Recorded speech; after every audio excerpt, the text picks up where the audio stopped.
Hello, my name is Marcus. I'm the compiler of a collection of therapy quotes entitled 1001 Windmills of Mind. A collection of advanced self-help quotes taken from what's often called the psychodynamic or the psychoanalytic perspective, which long ago, as I understand it, was referred to by some as philosophical medicine or narrative medicine, for the love of narrative medicine, to borrow a song title by the singer Steve Perry from his second solo album. He's got a song called For the Love of Strange Medicine. Can we borrow that song title?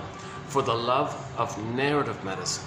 These quotes, we now have 10,000 these advanced self-help quotes. They're bites, they're manageable, they're not too short, not too long. Something like this. And we have 10,000 of these babies. Roughly 2,000 pages like this. So imagine this page times 2,000. It's really an encyclopedia of what I believe to be the clearest, most educational, most informative insights from the psychoanalytic tradition. Now this fancy jargon just means know yourself. Know yourself. Oh, one quote says here, know thyself. Know the child within us as well as the adult we become. So we live in these two worlds, this emotional life world, which may be frozen with trauma, but intellectually and physically we still develop and all this. So we can still get 10 PhDs and 10 medals and write 10 hit songs or whatever, but we live to the extent that we feel. We live to the extent that we feel at home within our sense of embodiment.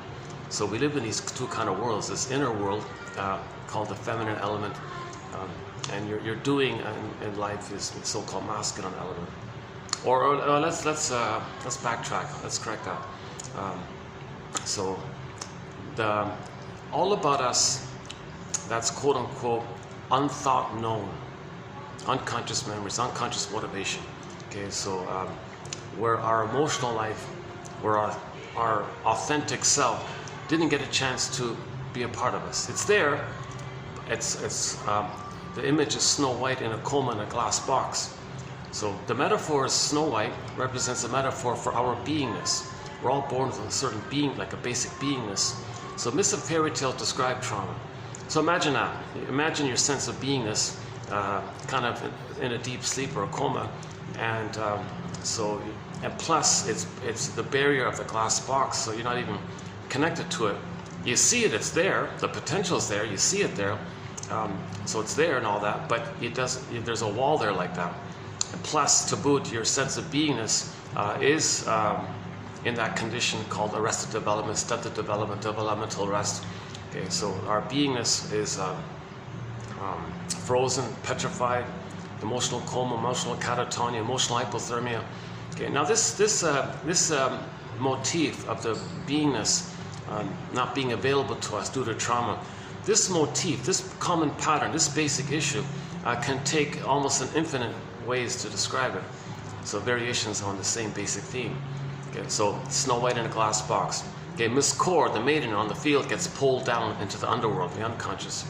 Okay, so when a character becomes a statue, like Echo turns to a stone, a statue. Faithful John in the Faithful John Grimm's Tale, he turns to a statue. Something, a character represents our beingness, becomes frozen, or becomes wooden, or changes in some other form kind of thing. For example, the Velveteen Rabbit story. Okay, remember the stuffed rabbit kept saying, gee, I want to be real, I want to feel real. What's the metaphor?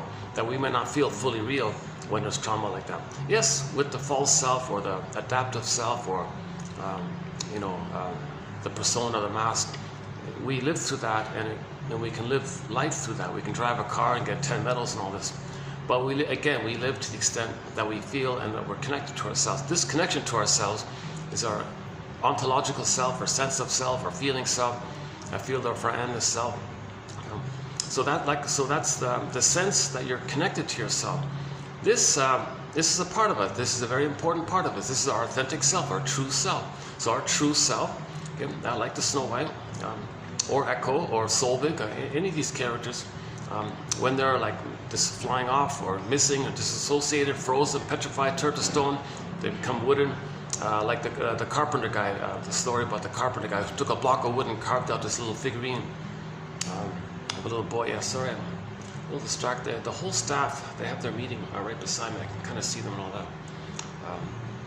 But this is a new venue, yeah. My first time here, yeah, new venue. So I'll give this a try. An experiment, because I don't know what the lighting's going to be like. I got a very late start here. Talk about unconscious motivation. I came out to do the video and I forgot the cord. Okay, yeah, there's a part of me that didn't want to do this video.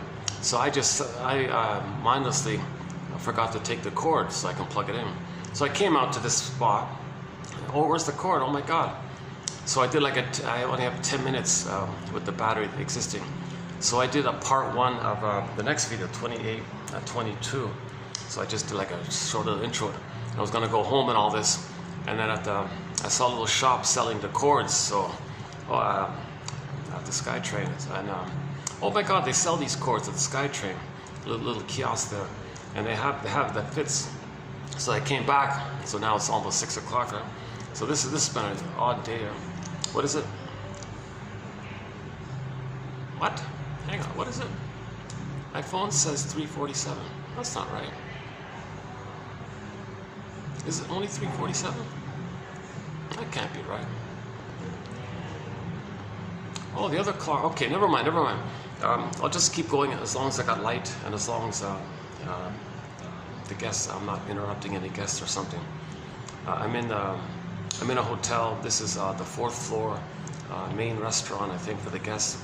But during the middle, between the lunch and the dinner, it's kind of mellowish, a bit like this. But they still stay open.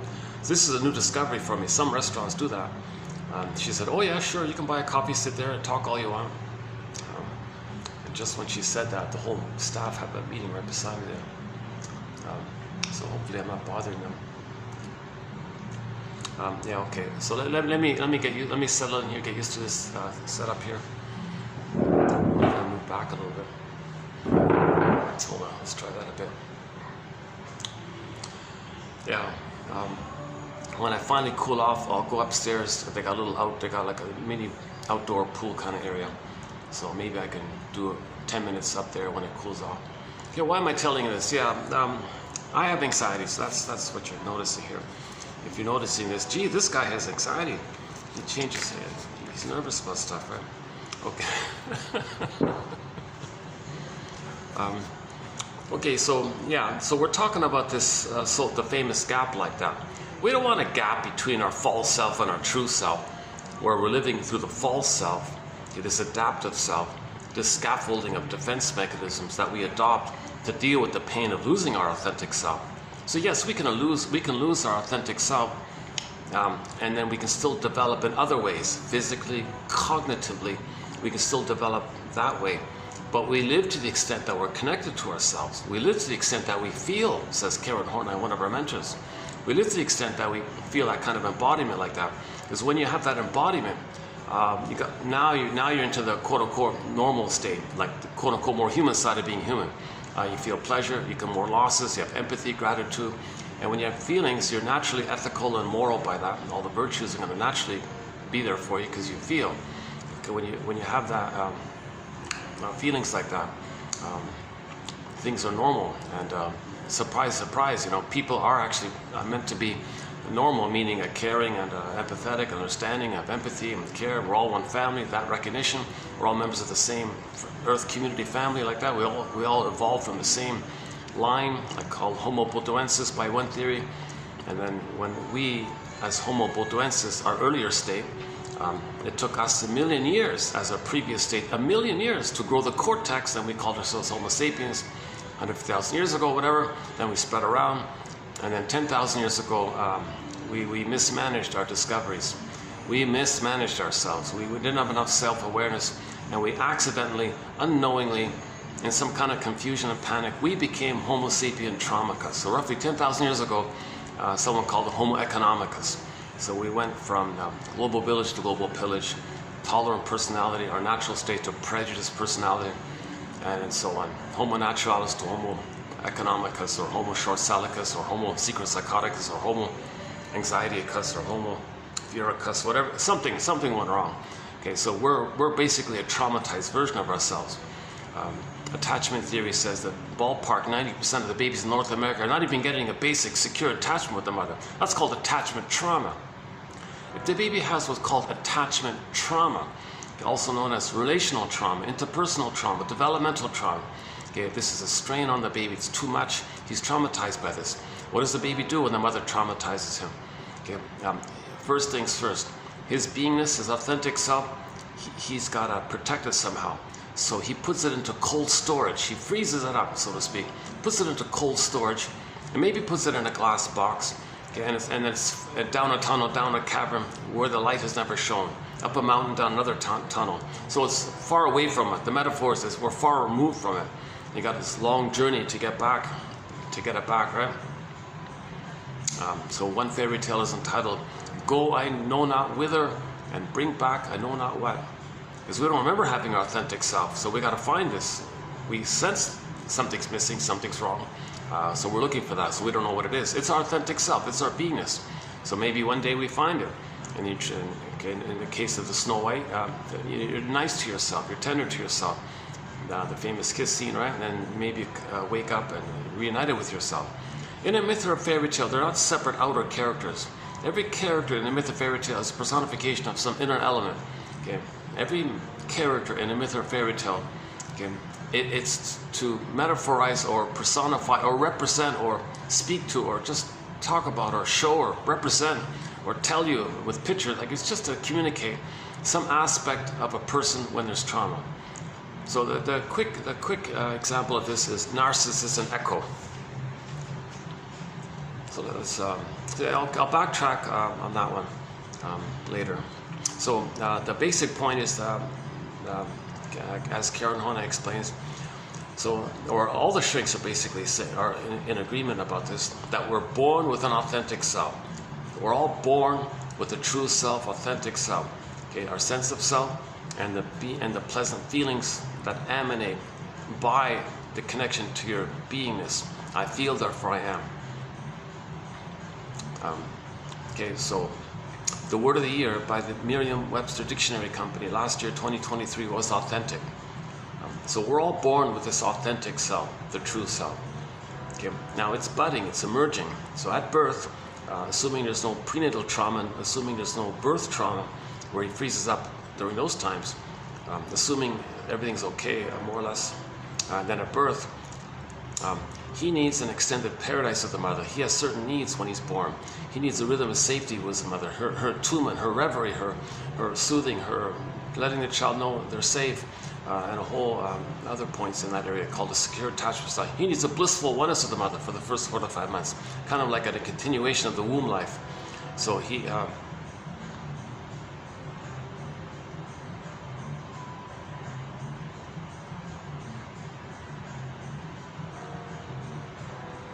where was I just before that point? I sometimes do that. I go on a track and then I detour and where was I? I want to go back. Oh yeah, okay. So he has a need, right?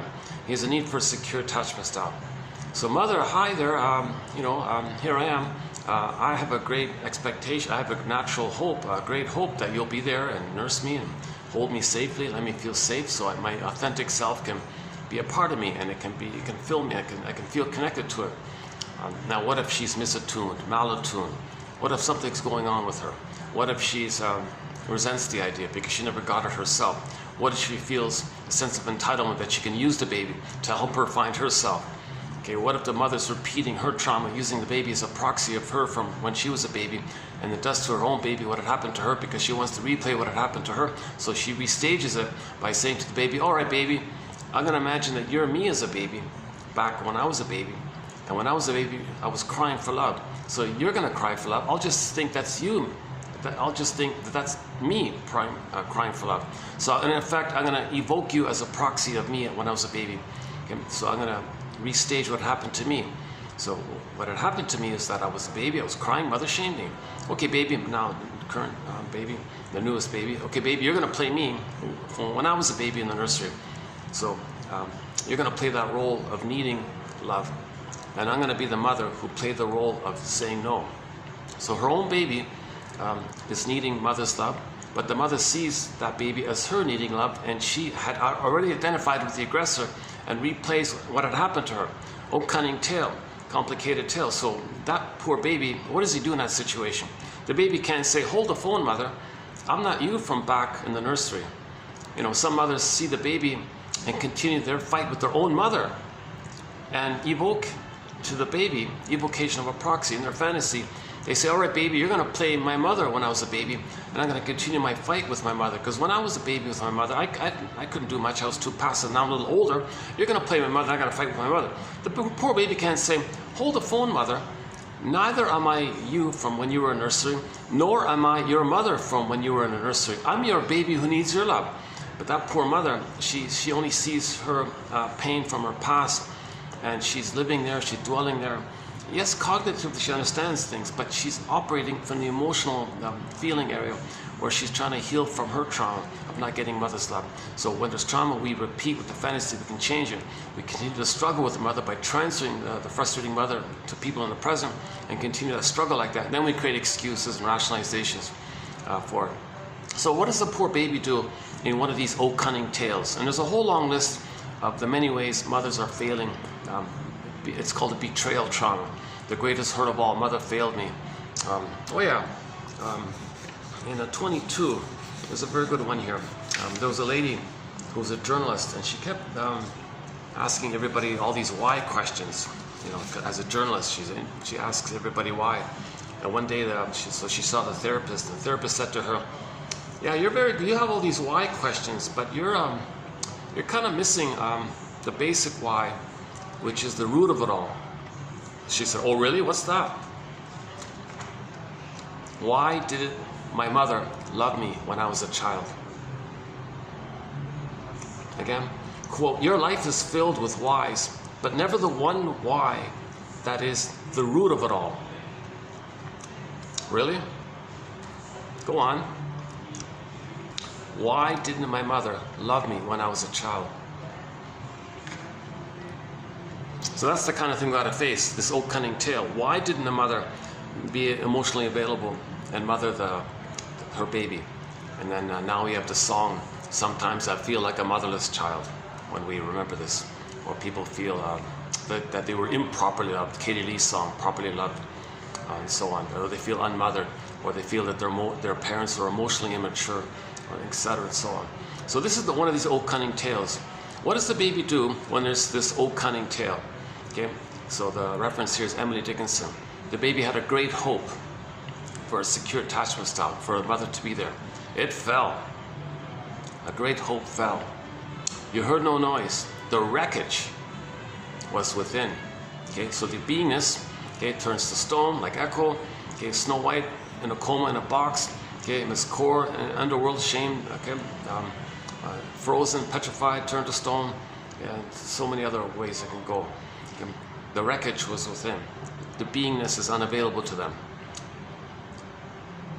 O cunning tale that let no witness in.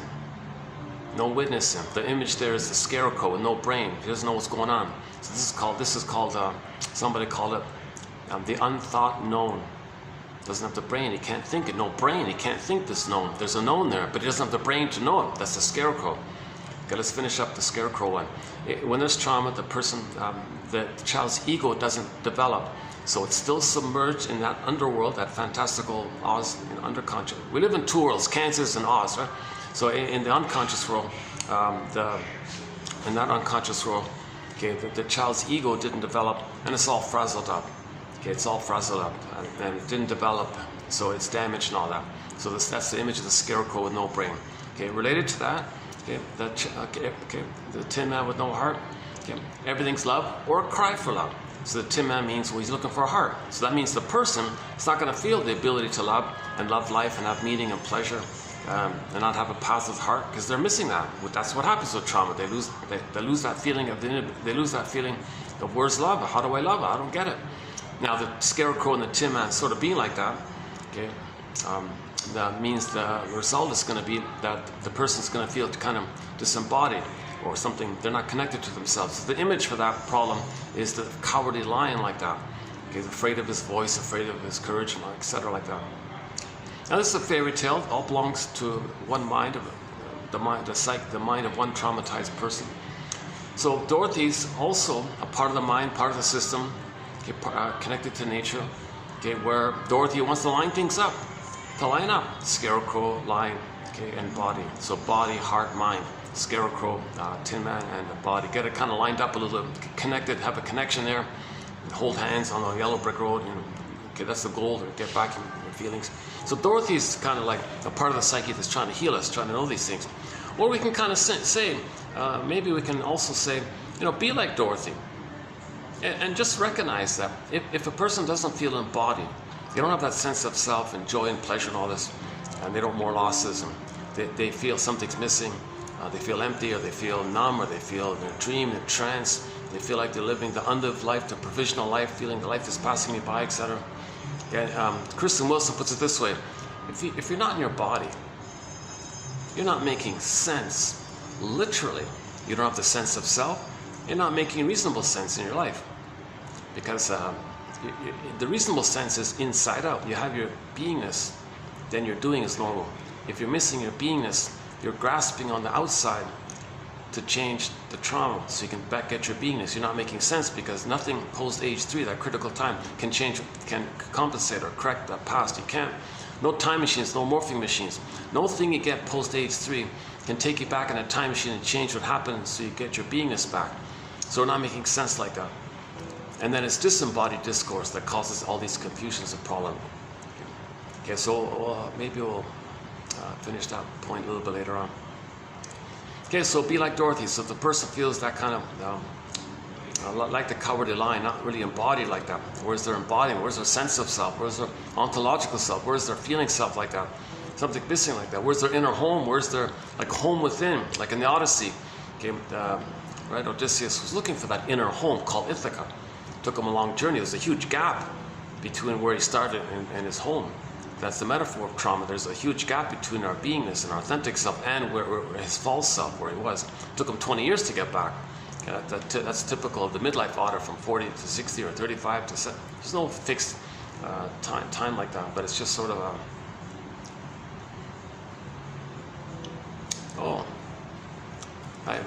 next time I see the sky train, I got a nice view here. Next time I see the sky train, I'll show you when it passes by. I didn't realize that. The sky train is just right there.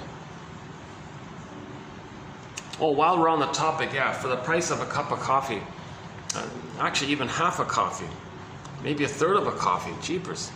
For the price of, let's just say, for the price of half a coffee, one can get this encyclopedia, as mentioned before, 10,000 of these babies.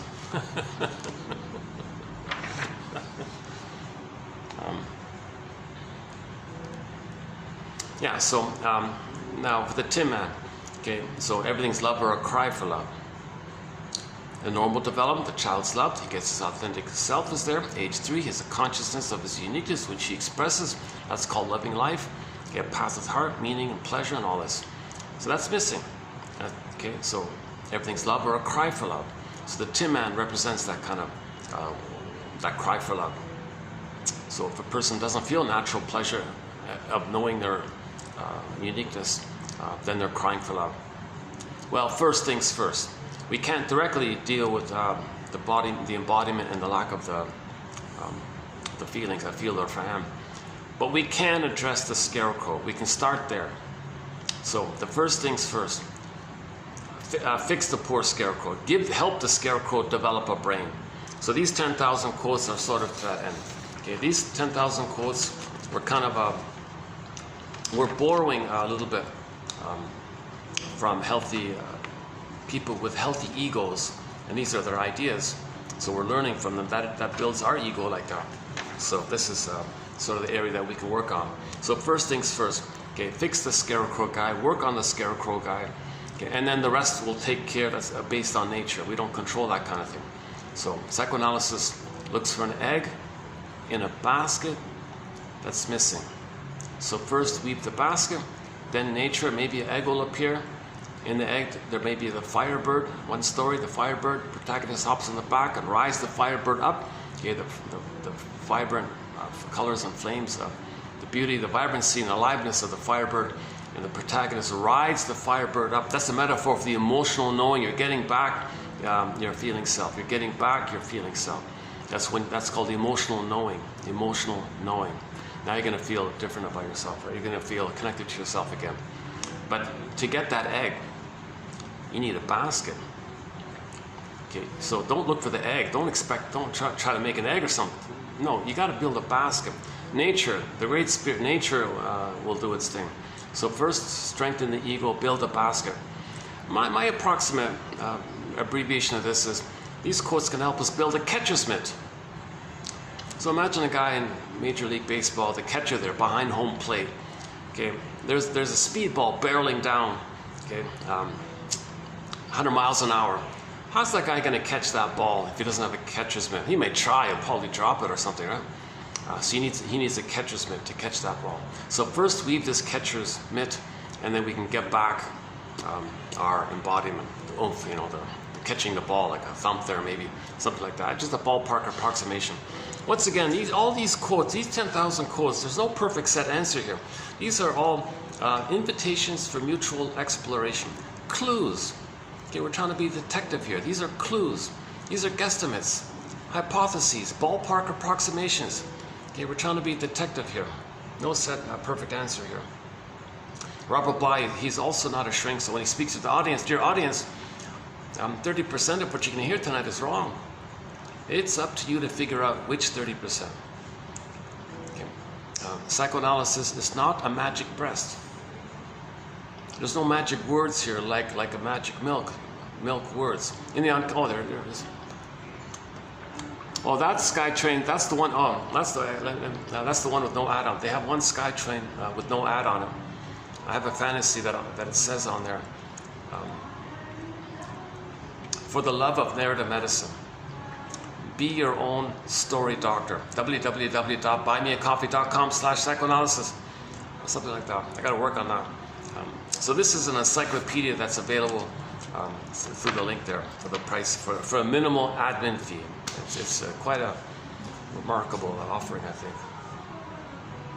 These are hard to find quotes. A lot of the quotes come from printed books which haven't been digitized, or they came from digitized books but have since been removed or withdrawn. So these quotes are getting harder and harder to find.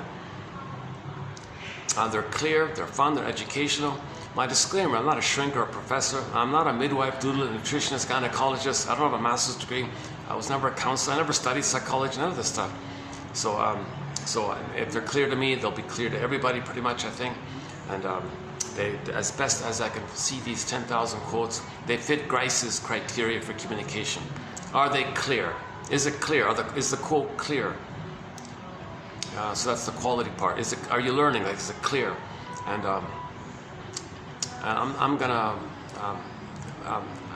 Yes, it's subjective. So my subjectivity of the quality of these quotes is, if 1 out of 10 of these quotes give you a little inspiration or a little aha moment or a little recognition, I'm going to call that quality. If 1 out of 10 quotes has that effect. So we have 1,000 videos here, 10 quotes on average per video. So there's the 10,000. So if 1 out of 10 is of interest, in effect, one can have their own personalized, customized 1001 Windmills of the Mind, a catcher's mitt. That's not the complete answer, but it's preparing the stage for healing, kind of thing.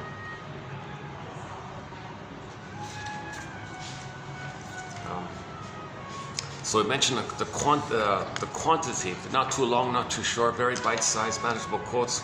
A lot of one-liners like this, a lot of, like this first one here, a few short passages like this. On the rare occasion, there's like a longer passage, but they're key. But those are really very important ones, like Paul Libby Russell, Morton Keesom, Karen Horney, and a couple of others. Oh, Hans Lowald, there's one there. Some lengthy ones, but overall, they're easy, they're manageable in terms of quantity, quality. Okay, clear. 1 out of 10 is informative. Let's call that quality.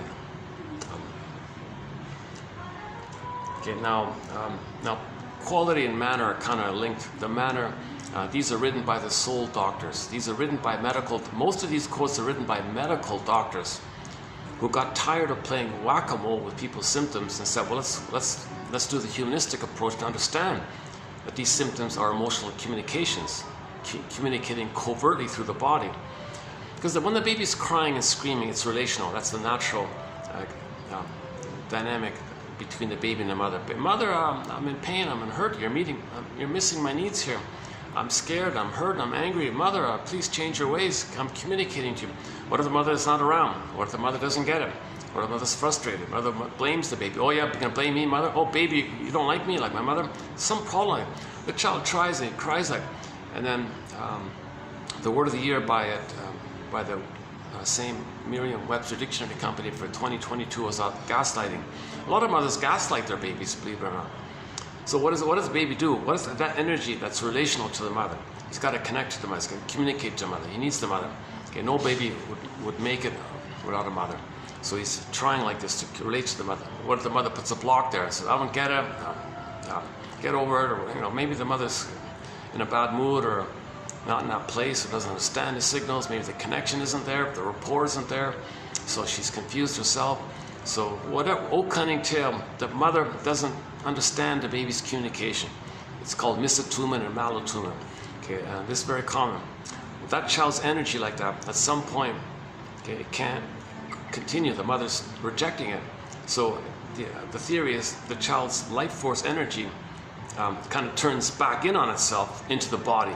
Now some organ's gonna go kaput, or there'll be a problem, called a psychosomatic symptom. Now when there's a psychosomatic symptom, who was it again? Capex, yeah, Capex.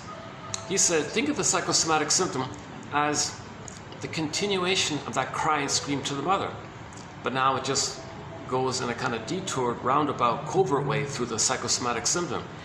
Now, because you don't hear the screaming and the crying, so it's concealed, but it reveals it at the same time with the psychosomatic symptoms. So psychosomatic symptoms reveal and conceal the emotional conflict with the mother. So, if a person has a psychosomatic symptom and the doctor, plays whack-a-mole with it, sometimes it's necessary, I guess, but often it's going to just delay the issue, or might come out worse later on. Or sometimes the person can handle it being directed at some other place. I don't know, but anyway, some doctors say, wait a minute, these psychosomatic symptoms, there's no organic thing here. This is emotional, this is psychological, this is communication. Like Sarno, for example, says a lot of tension and backache and shoulder ache, all that tension. Shall I compare thee to an onion? If you layer it down, he traces it back all the way to the time when the baby was enraged at his mother. The mother rejected it, that rage turned inward, okay, and it went to body tension. So he thinks body tension is really code for communication for that the person as a baby was enraged at his mother. Oh, there it is again.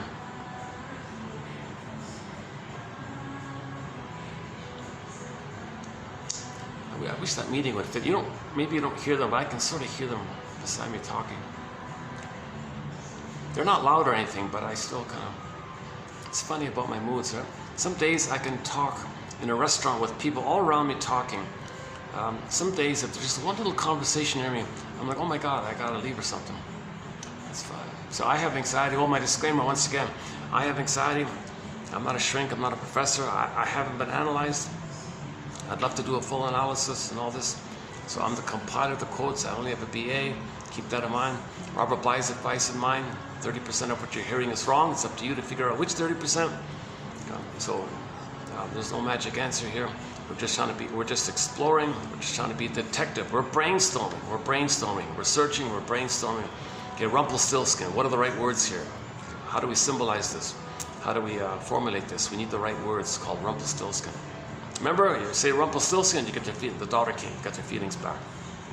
The daughter's not like an actual child, it's just a metaphor of our innocence that's being dominated by something in our mind, the memory of the mother hating us, and your feelings are kind of stuck like that. You want to get it back, you got to name it, then you get it back like that. That's the basic issue. We had our beingness, okay, Miss Core on the field got pulled down. Okay, then when Miss Core came back up, she was Persephone. Okay, the feeling part is the golden ball. I feel that I am. So the pleasant feelings related to our being is sometimes symbolized as the golden ball, the vibrancy, aliveness of our feelings, the radiance of our feelings, the aliveness, the shine of our feelings and all that. Well, it went down. The golden ball went down the well, the frog prints down the well. We want to get it back. So we can say it separately, it implies the other. So if you say the healing journey is about, well, we had a golden ball, we lost it, want to get it back. Or Miss Core got pulled down, want to get it back. Or sometimes in some stories they're together. The embodiment and the feelings are together, like in the Iron John story. Right? The Iron John character for the embodiment, golden ball for the feelings. They were both together in the forest, but locked in a cage. So very difficult to get it back. The protagonist learns, geez, oh, there's my soul. How do I get it back? Gee, yikes, it's locked. Come on, open the cage up. He learns, you got to get the key. Oh, fine, where's the key? It's under your mother's pillow. Yikes. Now, see, the mother's not going to voluntarily tell you that she used the baby to meet her needs. That's the secret. That's the secret, and the key's there like that. So Robert Bly says you got to interview your parents and find out what happened to me in the first 3 years. What did you do to me? Like, why couldn't you love me? Back to that question, the most important why question, I think. Where is it again? Your life is filled with whys, but never the one why that is the root of it all. What's that? She asks. Why didn't my mother love me when I was a child? So you got to get that key. Now, she's not going to tell you. She's not going to voluntarily say, I'm sorry, I made you to find me. I used you to find me. I parentified you. I wanted you to take care of me. You know, like that.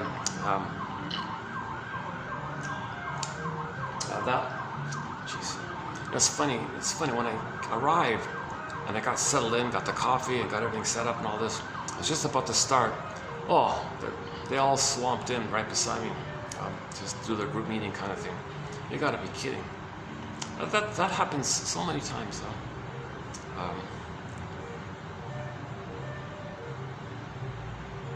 Now they're quiet.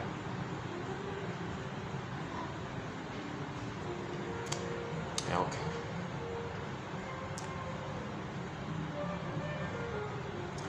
Or maybe I do. Let me check it out here. Let's see. Hold on a second.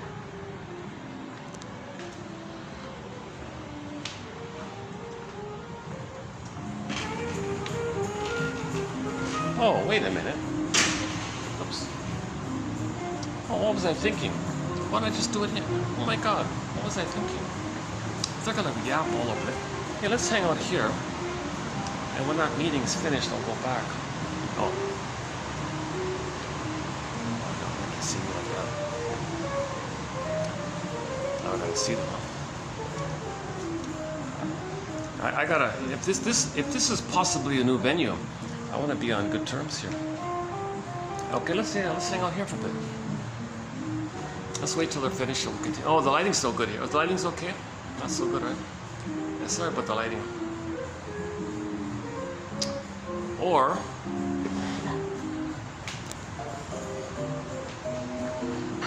nice painting here. Start there. The lighting's a little better here, right?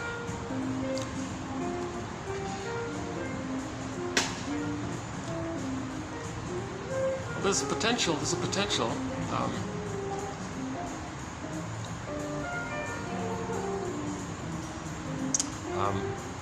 Yeah, I'll come back another time, and maybe they won't. Oh, what if that's a regular thing with their meetings like that during this sweet time? So I got to figure out the breaks when I can do the video. What if I come early? Oh yeah. Well, no, today's an exception because I got a late start. I started at 3:45, right? That was 4:20. So what if I got, no, the lunch crowd is up until 2:30. What if I got here until 2:30, there's like an hour window there, right? And they started at 3:30.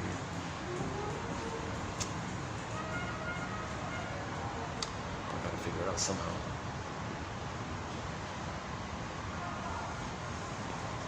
Okay, let's keep going, yeah.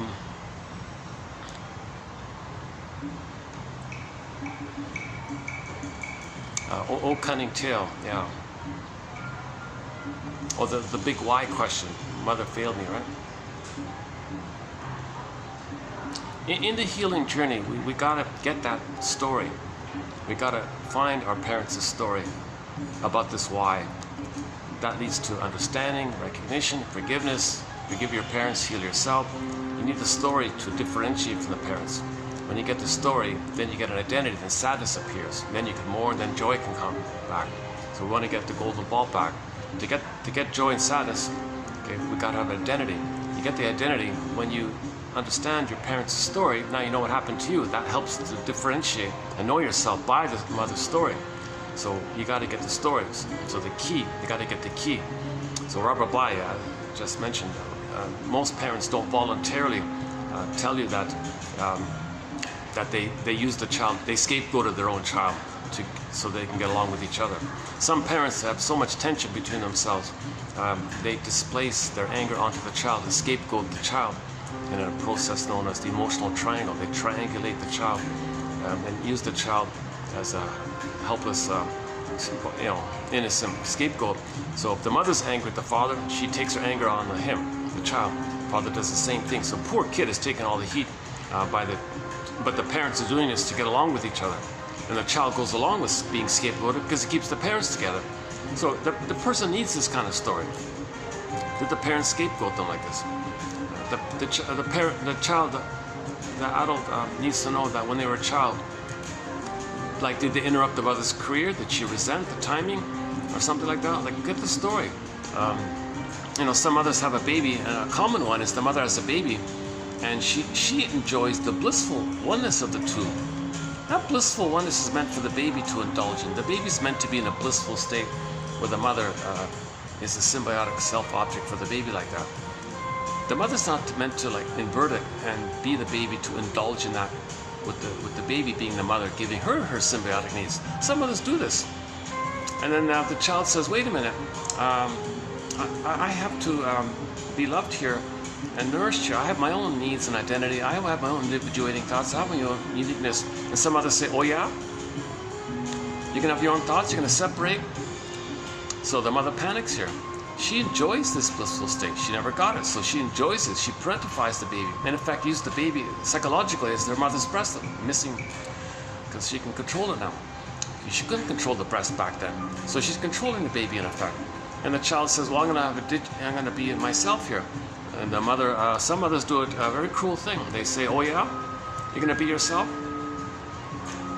I'll leave you. You're going to abandon me? No, okay, fine, mother. I'll give up my individuation. I'll give up my personhood. I'll give up my psychological autonomy to please you. You enjoy this blissful oneness for yourself. Fine, I won't leave you, so you can indulge in this blissful oneness for yourself. So he'll give himself up to please the mother. So then the mother rewards the baby. This is called rewarding regression. Okay, so she rewards this regression, brainwashes the child, and if the child has autonomous thoughts, she scares the daylights out of the poor baby. I'll leave you now. Mother, I can't function without you. Oh, fine, I'll sacrifice myself to have the connection with you. Okay, this is summarized by the title of a self-help book entitled, Do I Have to Give Up Me to Be Loved by You?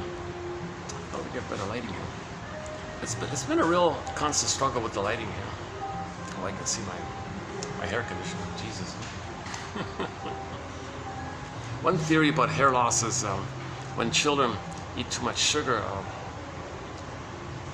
I don't know, it's an interesting theory. I saw it on YouTube. One theory about hair loss is when children are looking for maternal sweetness and they don't get mother's sweetness because she's traumatized and all this, she's an infantile. She's too traumatized. She couldn't mother because she was never mothered. Well, the child may look for symbolic mother. So they look for sweets as like a metaphor for maternal sweetness. Now, the sweets is a trick. It's synthetic. It has the effect of tricking the brain, the mammalian part of the brain, into perceiving that the baby's safe by the surplus sugar concentrated food. So the concentrated food idea, then the person feels safe. The mammalian part of the brain releases serotonin, a level of serotonin that the baby would have felt had the mother nursed him and held him and loved him and all this.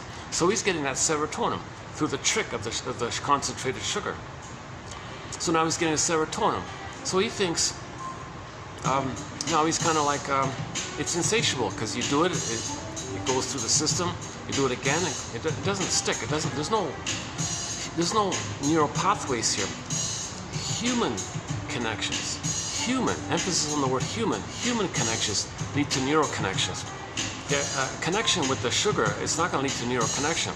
I mean, a memory of being loved, and it's a part of you, and you get a natural serotonin by the constant structure of being loved, and you get a normal serotonin. So you're always indulging in the trick of the sugar stuff. So he was saying, if kids are in this dilemma and they consume a lot of sugar, you know, processed, refined sugar and all this, what happens is, according to him, is that when the body gets the sugar, the body's going, hey, wait a minute here. Where's the water? Where's the water? So the body, traditionally the body expects sugar to be connected to the fruit, the pulp of the fruit, the juice of the fruit, the skin of the fruit, okay, the whole fruit. So when you eat the apple, you got sugar in the apple, but it's connected with the water and the juices and the nutrients and the whole shebang, right? The whole kit and caboodle, the whole package.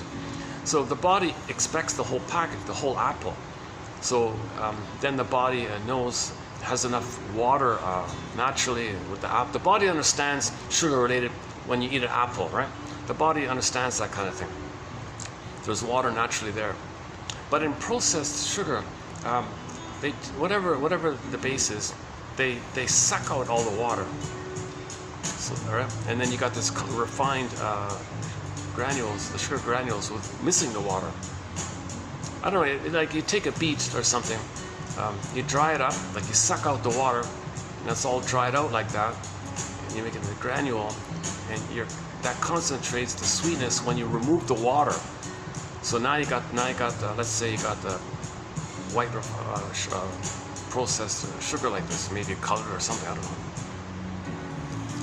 So you take this processed white refined sugar like this, it goes to the body's freaking out here. Hey, what's going on here? What's this? There's all this sugar here, but where's the water associated with the sugar? Like where's the rest of it? Like where's the apple? Like where's the water with the apple? Where's the pulp of the beet, the sugar beet, like the sugar cane? Like what's going on here? It's too much, so the body's in a panic. How is it going to process this? So where's the water? Where's the water kind of thing? So the body scans all over the place and looks for water to help process, to digest it or something, to let it go through, right? So the body, the organism or the system or the, I don't know, however it works, is scanning the body for water to be able to deal with this concentrated sugar. So he was saying, well, there's water in the follicles, there's moisture in the scalp. Okay, let's suck the water from the follicles, give it to the processed sugar thing, and that will deal with it. Meanwhile, the poor follicles are dried out. If the follicles are dried out, then the hair has no nutrients, no water to live and all this, and plop, the hair falls out. It's just a theory. I'm not a nutritionist. I'm not a doctor like this, but I'm talking about because I just noticed. I'm trying to get better lighting here. If I do this, I gotta stare at the staff like this. It's funny. No matter where you go, you're always facing the staff. You can see them, they can see you. There's always this. You never get privacy anywhere.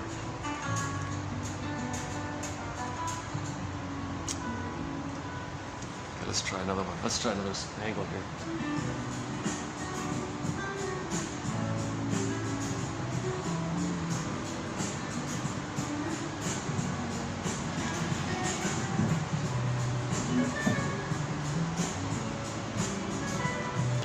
So no matter where I sit there, the whole staff see you.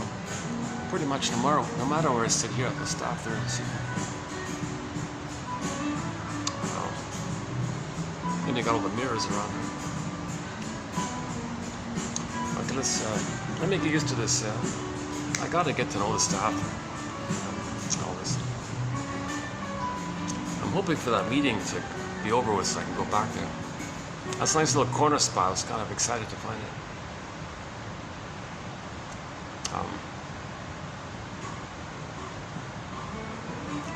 Yeah, so getting the key out from mother's pillow.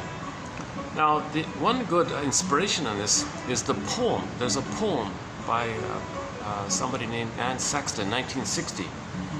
And it's about a woman in her 60s or something writing a letter to her daughter in her 40s, saying in the letter, "Daughter in your 40s, I'm sorry.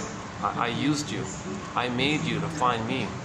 I expected you to mother me and soothe me and take care of me and be there for me and comfort me. I had you thinking I could parentify you and brainwash you to take care of me. I parentified you. I'm sorry, baby." And her actual line in there is, "I made you to find me." She was saying, so in effect, she herself never found herself. So she had the baby think she could use the baby as a way to find herself. So she apologized. It didn't work. And the effect, of course, is that her daughter has problems and all this. So luckily, this woman was making amends and making an apology like this. So we have a quote in this area where a person got this letter and said, "What a relief. What a relief. Now I get it. Now things make sense." So she's making amends like this. She's apologizing like this. So she's kind of in that poem. She's kind of giving the key a little bit. But Robert, that's very rare. Usually when you interview your parents about what's going on, they'll blame you. What are you criticizing me for? You should be grateful what I went through. Like, they'll do all these guilt-tripping kind of things. That's how stubborn they are. Now that stubbornness is their defense against their fear. One of our quotes coming up. So if you don't like your parents blaming you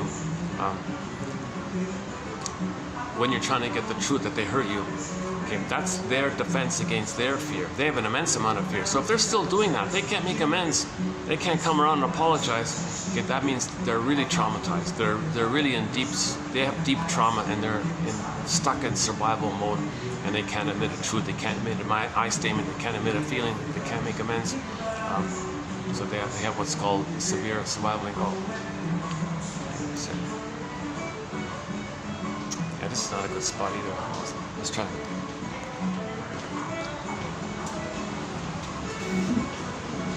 No, everything's okay. I'll go back to my spot. Yeah, it's okay. Yeah.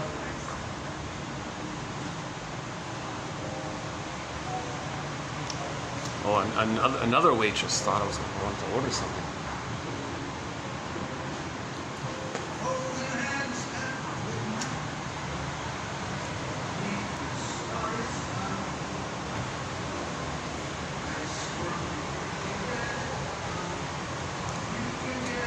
They're all looking at me all the time. I'm new here, so they're all a little freaked out about me a little bit.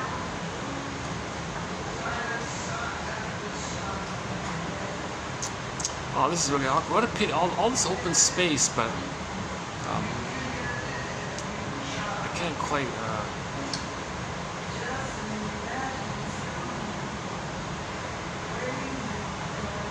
So I try to avoid. And then a new lady came. "Oh, do you want to order something?" No, I've already got a drink already.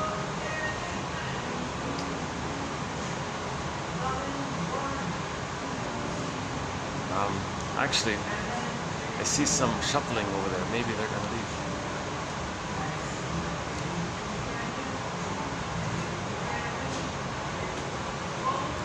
One second.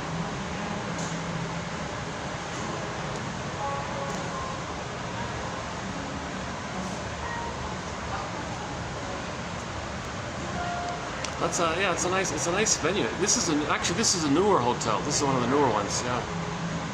The lobby, impossible to do a video in the lobby. It's a sardine kind of situation. Tiny, it's jam packed. Oh, they're moving. Okay.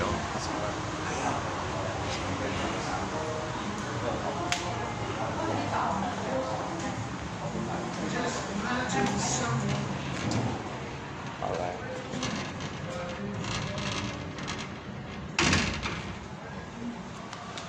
Oh, what a relief. Okay.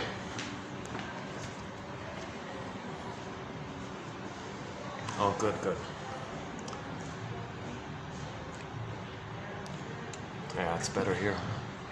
Okay, let's get back on track here. Yeah, sorry, there'll be this is very common in my videos. I'm bouncing around, little detours. It's funny, I was in a very noisy restaurant once. I had a party right beside me, another group, the place was packed. A lot of loud talking. I did the video through it. I spoke a little loudly so you can hear me, but I managed okay. I thought, hey, I can do this. And on some days, if I'm feeling a little, not my best or something, I easily feel a little annoyed by the conversation near me, even though it's not loud, like even though it's still minimal like that. Plus, you can see them and they can see you sometimes. Yeah, so that's part of my anxiety. Yeah, Jesus. We did some very good quotes on anxiety. So you're afraid and you don't know what. Well, old infantile fears are coming up all the time. As you go through life, the fear with the mother is dispersed in your daily life. So the world, you transfer the mother to the world, your world, okay, and the world's the mother, and you're being triggered with the pain with the mother. That's called the dispersal effect. So there's too much fear with the mother, too much fear with the mother. So it kind of disperses all over the place kind of thing. So almost every little thing, just daily life basically, the world, living in the world will remind you of the first world. The mother's the world for the baby. That's the prototype. A lot of fear there. It's timeless in that trauma, no time. So you live in the world, you're being triggered all the time of that immense fear. So those old ancient fears of the mother are kind of coming up. Now its language is physiology. So anxiety is the physiology.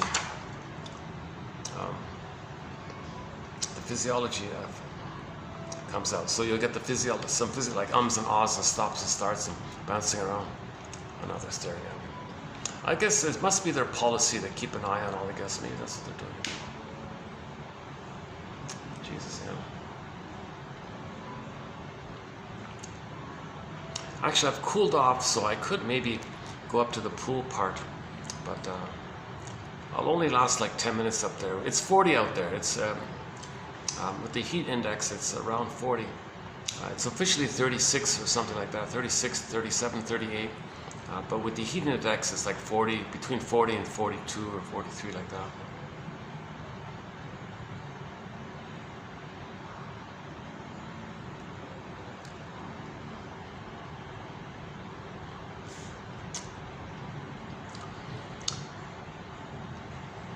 Yeah, so that poem, it's in our collection here. If you type it in, Anne Sexton, 1960. She said, "Daughter, I'm sorry I made you to find me. I didn't know who I was. I thought somehow I could feel entitled. I didn't care about you or see you as a person. I objectified you. I thingified you. I made you like something to take care of me and help, so I can use you as a support kind of thing, as a base for me, so I can find myself. I got to find myself. I made you to find me. I wasn't there for you to give you your needs and love you and see you and soothe you. I didn't care about any of that stuff. I made you and brainwashed you to condition you to take care of me." That's called childhood gratification. Okay, sometimes called the Jocasta style of parenting, something like that. So we got to get the key. So now we might not like that a woman did this. Okay, so a key quote here is this. If you don't like that, self-help exercises here, in this one here. Usually, the things you dislike in a person are her defenses against fear. Or here, usually the things you dislike in a person are his defenses against fear. So the mother doing this, that's her defense against her fear of the pain of not having her identity, not having her sense of self, not having been loved. The pain, the fear around losing her golden ball. So whatever people are doing and you don't like it, that's a very good self-help exercise. So just remember, in other words, if you see something or somebody you don't like, and you say you don't like it, that what you're saying that you don't like, follow it up with, those are their defenses against fear. Yeah, so these young ladies are watching me all the time. So I don't kind of like that. I don't like that. But wait a minute. That's their defense against fear. They want to keep their job. They don't want to lose their job. They don't know me. Maybe there's whatever. They want to protect their job, so they're afraid like that. So what they're doing, they're afraid of losing their jobs, so that's why they're doing it. Now, I don't like that. Now, to help me deal with this annoying thing that I don't like, I got to remember, well, they're doing that because that's a defense against their fear. So what possible fear, right? Isn't there a camera here? Can't they just watch me with the camera? Usually there's a camera somewhere.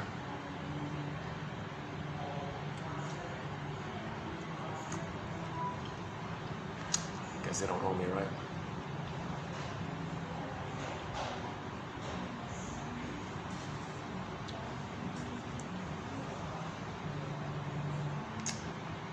Yeah, I went to the Swan place. Oh, the whole place is booked. There's a big, huge wedding. They booked the whole entire thing. Like the whole shebang, like the whole thing. The building, the land, the outdoor part, the indoor part, the two floor, the whole thing. Fully booked, they said. So I asked her, I inquired, what's the special occasion? Oh, it's a wedding. A local couple is getting married. So all the flowers are out. Oh, that's part of my very lengthy delay doing this video. And it's a funny day. I went there. I didn't know I didn't have the cord, so I looked around for another place. I found this place. Oh my God, I don't got the cord. Oh, so I did a 10-minute video and went home. And then at the SkyTrain, there's a kiosk. I mentioned that I got this cord. They sold it. So okay, let's go back and then do TQ 2821.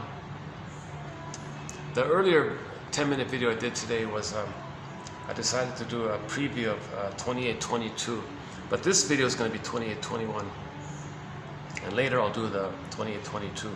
Just want to keep it in order a little bit. I think 2822 are some very interesting ones.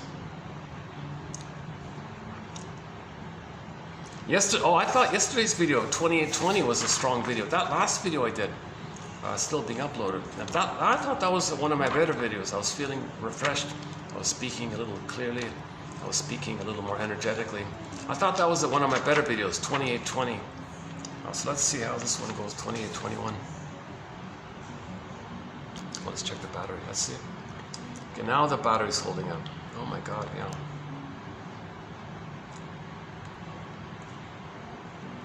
I'm not sure if the time, if it's using local time or some other time. I'm not even sure what time it is.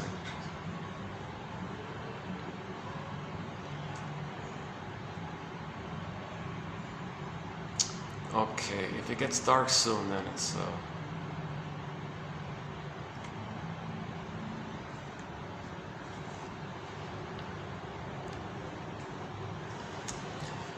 okay, so we'll continue on that topic about how do we get the key out from under mother's pillow.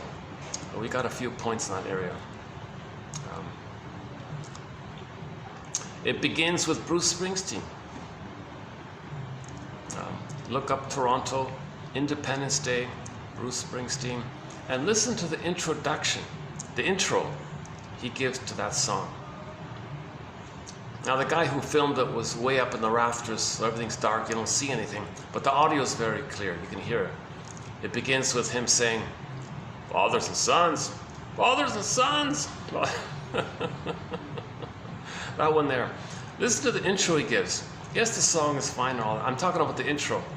Okay, so the song is about emotional emancipation, emotional freedom, emotional independence day, psychological independence day from the mother in the mind. So we're not talking about physical independence, we're talking about emotional independence. So how did he achieve, or how does one achieve emotional independence day? Okay, so listen to the introduction he gives, and that's just the opening. That's just the opening quote. And we got a whole bunch of quotes on as part of our forgiveness thread. Forgive your parents, heal yourself. Rosanna Deerchild, an indigenous Inuit elder.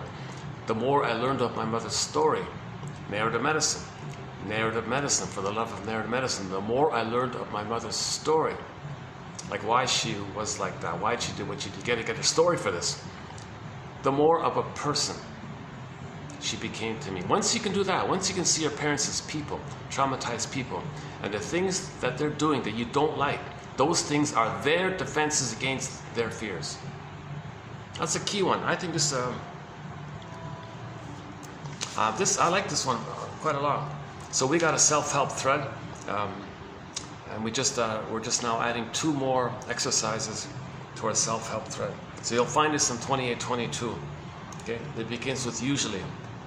Usually the things you dislike in a person are his defenses against fear.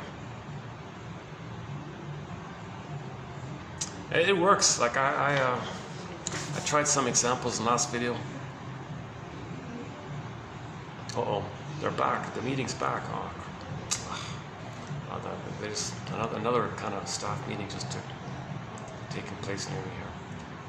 So let's say I don't like that. Well, they're doing their job. They don't want to lose their job. This is their place here. I'm thinking they kind of technically the waitress could have said to me, no, this is for meetings and all this. I'm in a slightly blocked off area, right?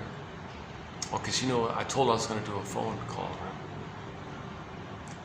So maybe they've already a little extended a little bit to me.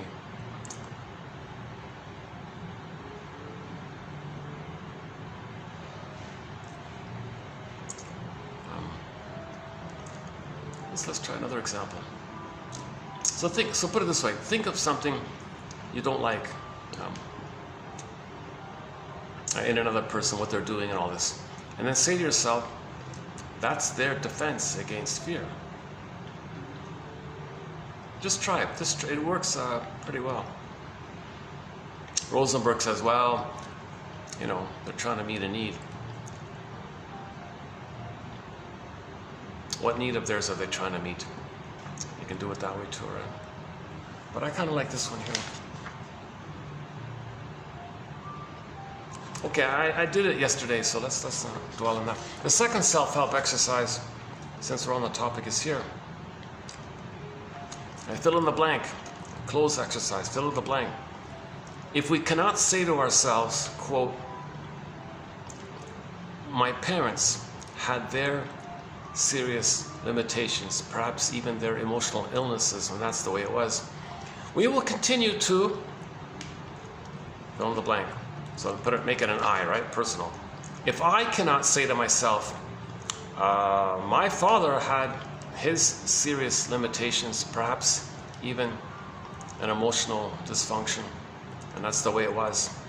If I cannot say that to myself, then I will continue to fill in the blank. Okay, the mother. If I cannot say to myself, my mother had her serious limitations, perhaps even her arrested development, and that's the way it was, well, then I will continue to, whatever, blame her or why did it happen, or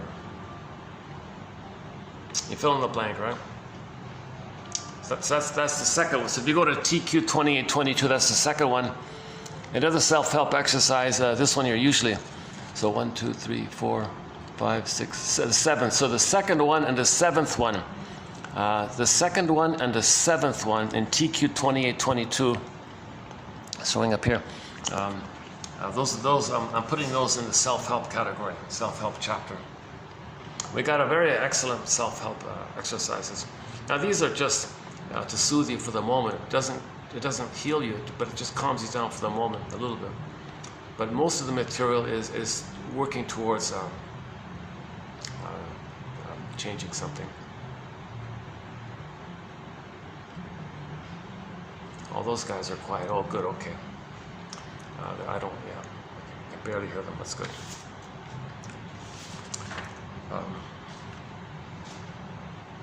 Okay, so the basic point is our soul is frozen or something, right? It's not available to us.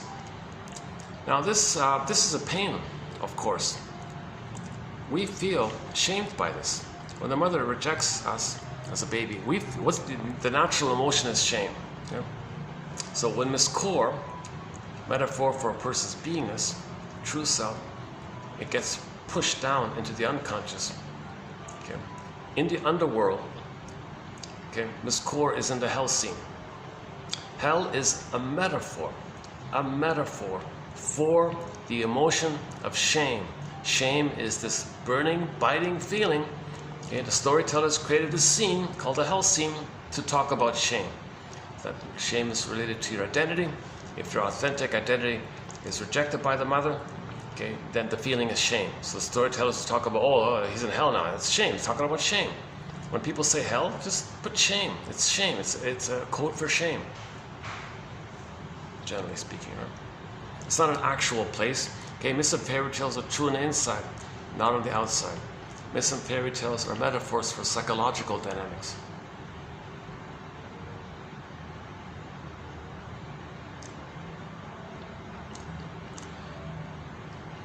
Yeah, I'm just kind of enjoying this little scene here. Look at this. What a nice little setup here. Look at that. This little room here. I got a feeling this is kind of rare, but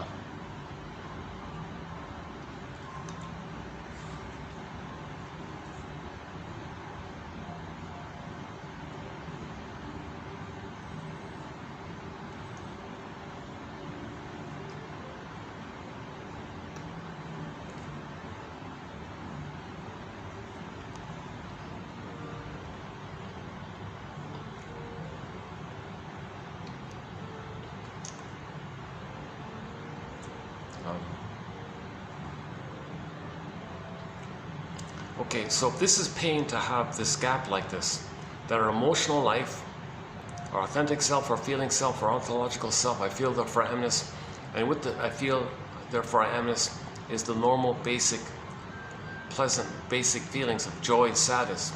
Okay, in the Disney film, the golden ball is represented by joy and sadness, our basic primary feelings related to our identity. But if the needs aren't met, the identity freezes up, joy and sadness got zooped away. So when needs are not met, the pleasant feelings zoop away, the basic feelings zoop away, and you go back to the primitive, archaic survival brain. Okay, so we have three brains, the brain with three parts, the 3-in-1 brain, the famous triune brain, triune brain, the brain with three parts. We have three brains. Okay, so based on evolution. So part of the brain is the visceral sensations of the survival brain. Okay. The middle one, the second, the higher one, okay, that's the mammal, the feeling brain. And then you got the neocortex, the thinking cap, basically. So we're mainly meant to be conscious of our feeling self, the middle one, the feeling brain. And when we're conscious of our uniqueness, of our identity and our feelings, and we express there's loving life and pleasure, that's the normal state of affairs. And the survival brain is only flares up if there's an emergency or something like that. It's not meant to be hyperactive constantly, like if there's an earthquake or those kinds of things. But if there's trauma, he's living his whole life like there's a constant earthquake, like it's flared up. So joy and sadness get zooped away. Snow White's in the glass box. Joy, golden ball goes away. It goes back, and the primitive survival brain flares up. This is severe trauma. Babies shouldn't be traumatized. Babies shouldn't be so betrayed by their mothers. This is severe trauma for a baby, to be removed from his mother, sever the cord. No, leave the cord, leave the placenta, barring emergencies. Hand the baby to the mother. Let the cord and the placenta drop off on their own accord, natural birth. Let the baby have time to make the transition from the water world to the land world. It's like a whole new world for the baby. Give him time to make that transition. Leave the cord, leave the placenta. They belong to him, still sending him oxygen, nutrients, food. Okay, connects him. Okay, it's this connection to the mother. Leave that kind of connection there. Let him latch on, start suckling, and feel safe in the mother's bosom. Then the cord, day 2, 3 days later, they say the cord drops off on their own accord. So let the baby have a continuity of his needed paradise.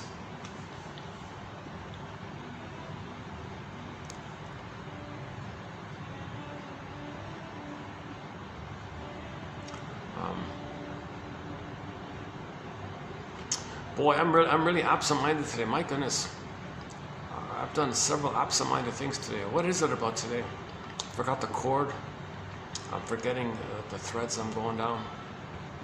Jesus. But the irony of it all is I found this venue here. Because of my confusion today, I found this nice little spot here. Just on a whim, I thought, okay, let's try that once. Let's try this. I tried it last time, it was filled with people. Oh, forget, you can't go here. I tried a second time now. Well, wait a minute. Sometimes it's empty, like this, huh?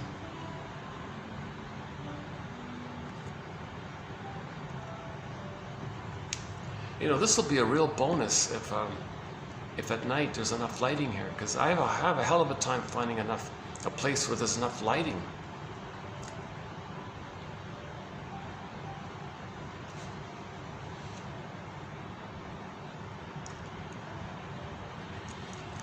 Right? So it's just it makes intuitive sense. If our authentic self, our feeling self is frozen, and we develop the persona, the mask, whatever, and we live through that, the false self or the adaptive self, and we can still get 10 PhDs, we can drive a car, we can do things and all that. But there's a gap like that. So you're living through the false self.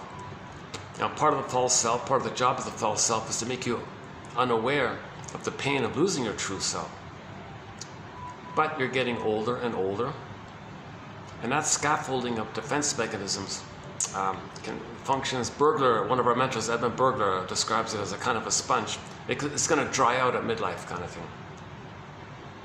So roughly at midlife, age 40, roughly 35, 40, 50, whatever, no specific exact chronological time.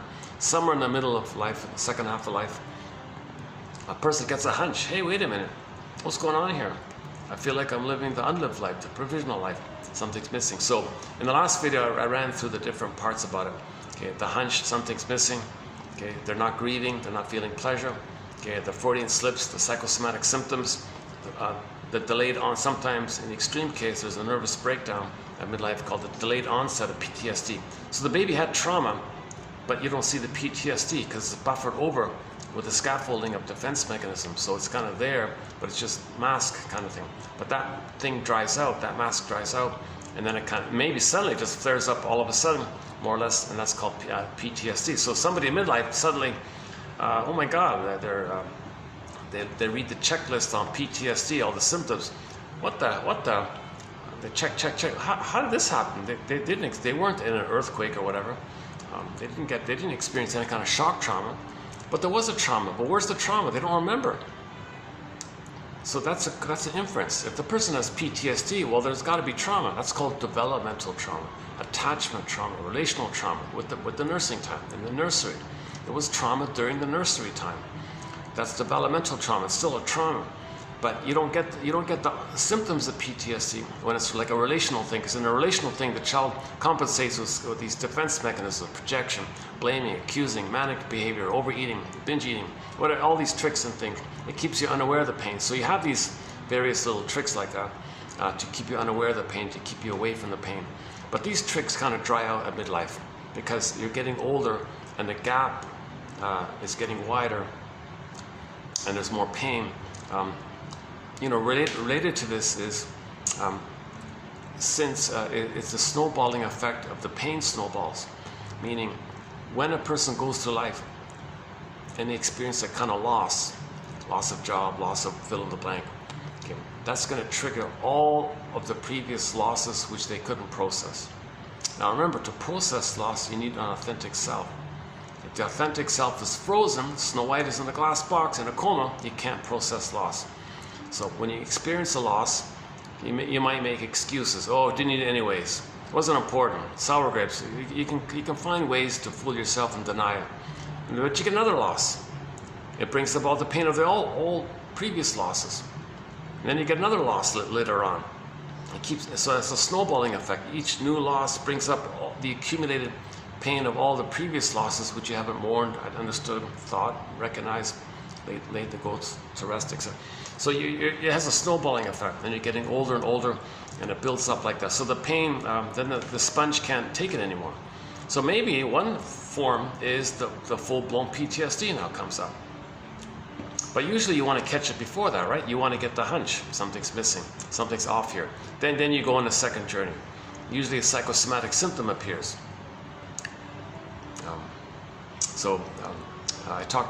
Okay, go to yesterday's video. I talked about a lady who had a psychosomatic symptom, and she went to all these doctors and bounced around, and all of them shook their heads. I don't know, I don't see anything wrong with you, but yes, you have this problem here, and geez, I don't know what it is. Sorry, I can't help you. So she bounced around and all this. All of them said, no, we did all the tests. There's nothing organically, there's nothing really physically wrong, but yes, you have this symptom. I don't get it. Finally, an ENT doctor, ear, nose, and throat doctor said, Well, maybe maybe it's emotional, psychological. You see, so she okay, long story short, so she went to the shrink afterwards, had a good cry, and then the symptom went away. Oh yeah, one of those doctors said, oh, you need an operation, you gotta have an operation. Can you believe it? There was nothing wrong with her, right? The doctor made some excuse that she needed some operation, so all these doctors, you see, they didn't make the observation that many psychosomatic symptoms are the feelings that you're denying. Okay, remember capex, the baby's crying, goes inward, goes psychosomatic symptom. The symptoms are emotional communications. They conceal it because you don't hear the cries and the scream, the body's buffering it. But you're getting a psychosomatic symptom, so it's revealing it that way. So the cry and the scream is still continuing through that detoured way, like that, psychosomatic symptom. So she had one of those situations. So finally she went to the shrink guy and talked about it in the last video. Go to the last video, I spent a fair bit of time on this point about that. So, yeah, so let's not redo it this time here. I'll do it in 2022 because that topic will come up in 2022 again. So let's not do it here in this one here. So at midlife, the person might get a psychosomatic symptom. Oh, there's a communication here. There's an emotional. So the image for this is Poseidon in the Odyssey. Okay, I'm talking about the TV miniseries. Filmed in Turkey, starring a guy named Armando Sante from Italy. International cast, international production. Directed by the top director, one of the best directors in the world at that time. Forgot his name, sorry. The Hallmark company was involved. The puppets, the Jim Henson guy was involved. Yeah, the Jim Henson guy, he did the wave. So you see this wave, and it's speaking with like a face in the wave. It's talking to Odysseus. Hey you, who are you? Well, I'm your id. I'm all of your energy related to your trauma, and you're ignoring your trauma. I don't like this. You've ignored me for so long. It's too much. I don't need it. I don't care about the trauma. So what? It's over. Get over it. Oh no, you can't ignore me anymore. So he was kind of he got the message, and okay, fine. I was traumatized. Okay, so yeah. Okay, so don't you want to get back home? Don't you? Oh yes, I do. You're right. I want to get back home. So he went the journey, 20-year journey to get back his inner home, Ithaca. We all live in a soul castle. We all live in a psychic house called the soul castle, says Robert Bly. In that story was Ithaca. So he had this long journey to get to Ithaca. It's embodied. And then Penelope, the feelings came back. So Penelope, Ithaca. I feel, therefore I am.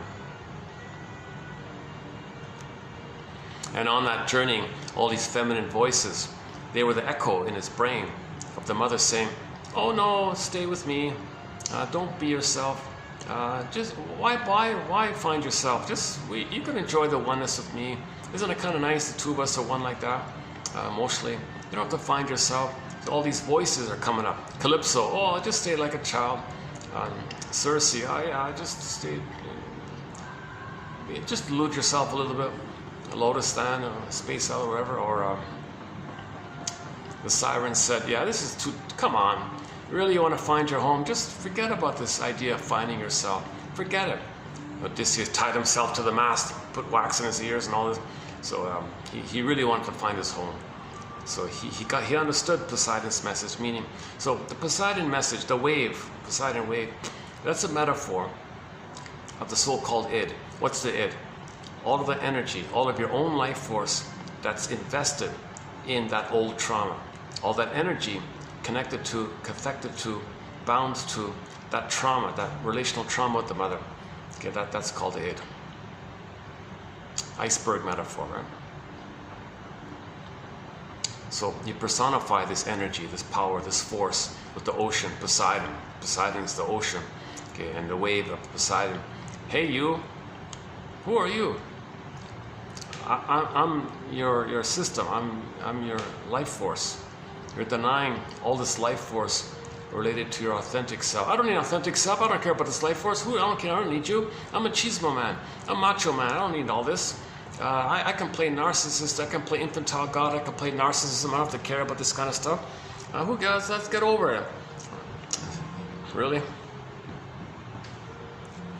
So you can see the forceful wave and the big voice, the booming voice. And you're gonna. So the ancient Greeks said, when you're gonna begin the healing journey, they meant you're gonna feel now, and you're gonna feel some discomfort by this process. Well, that has won a Golden Windmills in the Mind Award. That TV miniseries called The Odyssey, starring Armand Assante. That soundtrack, that's an amazing soundtrack. 2 of the songs from the soundtrack are on our soundtrack. Calypso and the finale, 2 great songs. Great composer, a guy named Eduard Artemyev. Am I pronouncing it close enough? I remember because he passed away about 2 years ago. Famous music composer. He did the score. He did the music, all the music for the Odyssey. And 2 of the songs are on the soundtrack. The finale in particular, oh my God. Calypso, yeah, they're both great songs. Jeez. If possible, get the VHS, because when they moved it over to DVD, I'm still shaking my head. They trimmed out some of the best parts. I can't believe it. So if possible, see if there's a yard sale or a thrift store or something. Get an old VHS player. See if you can still get an old VHS of the Odyssey, the TV series. Not so much like the first part of it, all that, but it's when he begins the journey home. That's sort of the second and third part of that story. It's sort of like a 3-hour TV miniseries, something like 3.5 hours, something like that.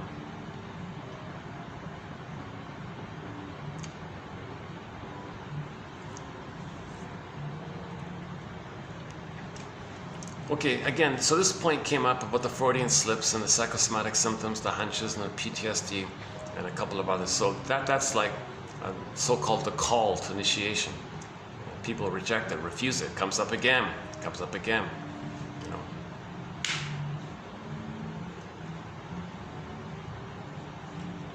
So this is the famous hero's journey that Joseph Campbell talks about. The true hero's journey means you look for your embodiment, you look for your authentic self. Chinna calls it, to avoid the confusion, he calls it the second journey in midlife. For the second half of life, we go on the second journey in midlife. Shrinks call it adult development. At midlife, there's this developmental phase where you're gonna reface all that developmental stuff from early on.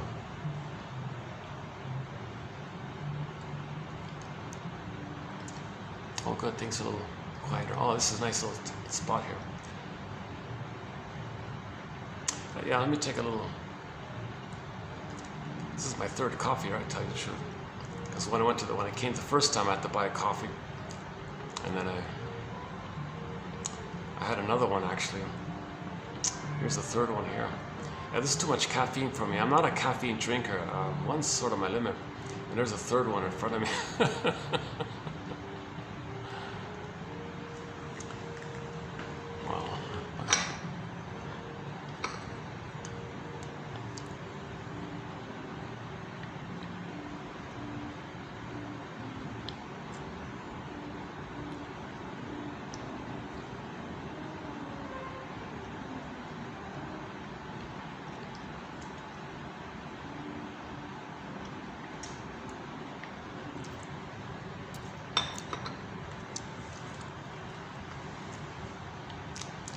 This will affect my sleep maybe.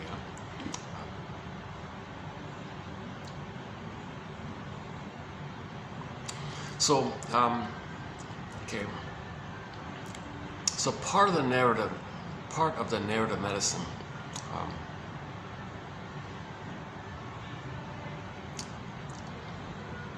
is understanding repetition compulsion. Because of the repetition compulsion, we transfer that memorial interaction with the mother, this unfinished business with the mother, the struggle with the mother, grooved in the part of the brain that doesn't know time, so all time is that time emotionally. We transfer that to the present. The repetition compulsion causes us to transfer the past to the present. So the present is still the emotional past. All time is the emotional past. And we're still in the struggle of getting mother's love and all this. So we're repeating. So repetition compulsion means, when there's trauma, the needs weren't met. But there's no time. See, there's no time. But the needs are still there. But wait a minute, there is time, the pain. But at the same time, there's no time. There's like a double thing going on here.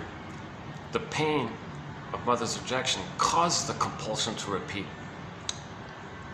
But there's no time. So you're constantly repeating.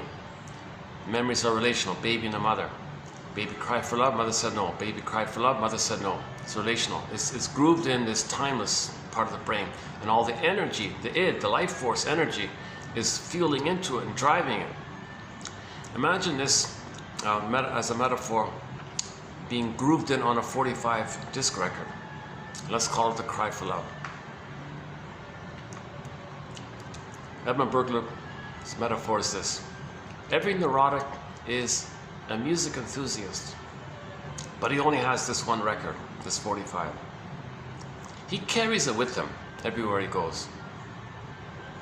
Every time he sees a turntable, with never-ending fiery ardor, Burglar says, he runs to the turntable, and puts the plug in, looks for the cord, plugs it in, puts the 45 on the turntable, puts the power switch on, picks up the needle, moves it over, gently sets it down to the beginning.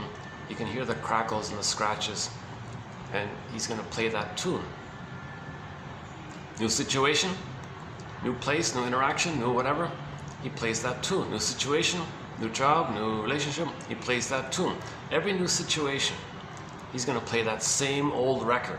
Meaning, the metaphor means he's going to recreate, like a psychodrama, like a melodrama. He's going to stage and reenact, replay, restage. Something analogous. He's going to see the present and restage in the present and see the present in his restaging of the thing in the present, interaction in the present.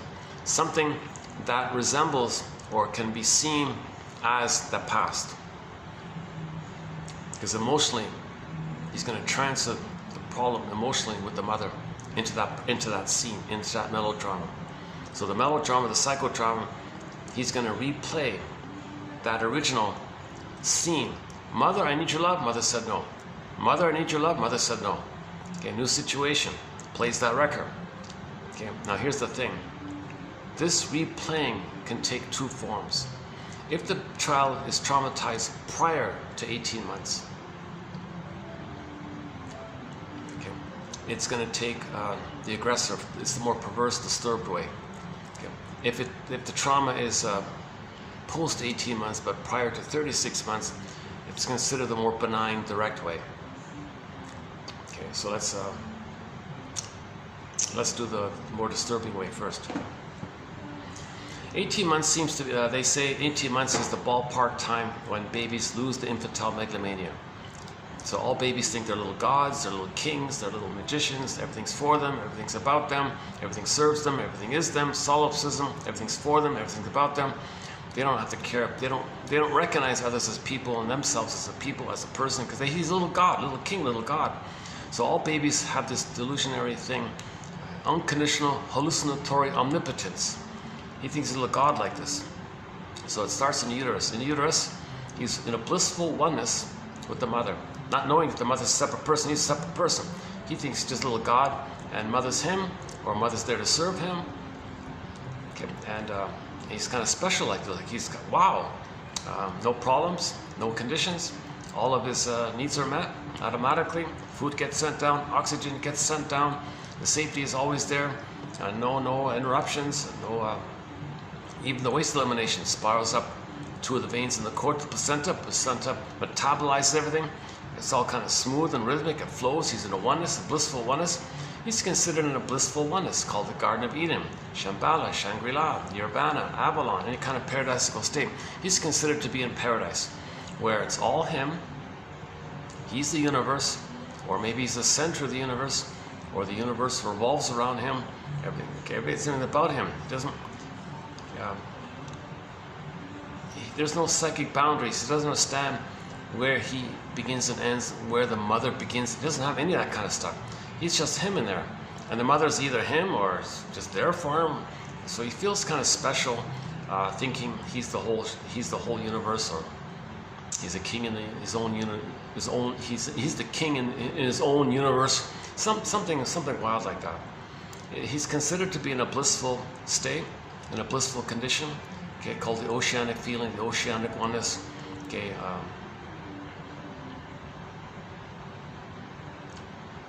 Now this infantile megalomania, the power of the mother is his power, called infantile megalomania, the glorified self, the idealized self, etc., whatever you want to call it.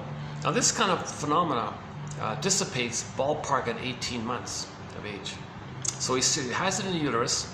It's going to continue for the first 4 to 5 months in the blissful, extended blissful oneness with the mother. And then at 4 to 5 months to 18 months, he begins the process of, he's still in him, but he's starting to, bit by bit, lose it until 18 months is pretty much gone. Now if the child's traumatized prior to 18 months, that means he's still in that place. He's taking refuge there. Now the image for this narcissism is the little white flower called the narcissus flower, seen on the front cover of Alexander Lowen's book called Narcissism. Because that flower gives people illusions, so he's in this illusion like that. Now if that's the case, if he's traumatized before 18 months, where's his authentic self? Where's his real self? Where's his true self? He's so shamed and devalued and unloved. He feels ashamed by not getting loved by his mother. So it's repressed. When something's repressed, he's got to see it outwardly to distract him that it's not inwardly. So he'll say others are no good. So he'll take refuge in that old archaic time of once upon a time in the uterus he was on the throne. He'll revert to that and take that identity. So that identity, some people call it self-sufficient superiority complex. I think an approximation of this is those catwalk models. There was a TV screen once in a hotel. You can see the young ladies strutting on the thing there. They look up in the sky a little bit with this very detached, aloof, kind of superior. I don't need anybody. I'm self-sufficient. I've got everything. I don't need you. I'm enjoying this blissful, self-sufficient state that I'm in. I think she's trying to maybe psychologically feel that or think that while she's walking on the thing there. So she's demonstrating that psychology, I think.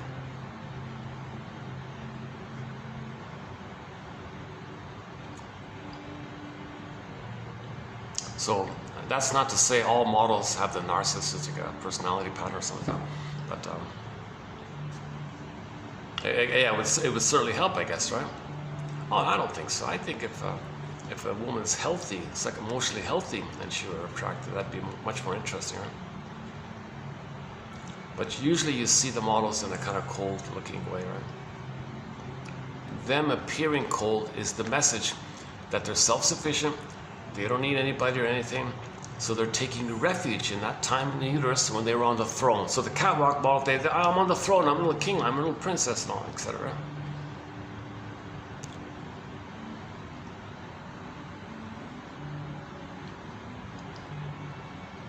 Yeah, it's a mistake taking that. I should have ordered a tea or something. Jesus. There I go. Yeah, this third caffeine coffee is making me a little sluggish a little bit. Right? Why am I telling you this, yeah?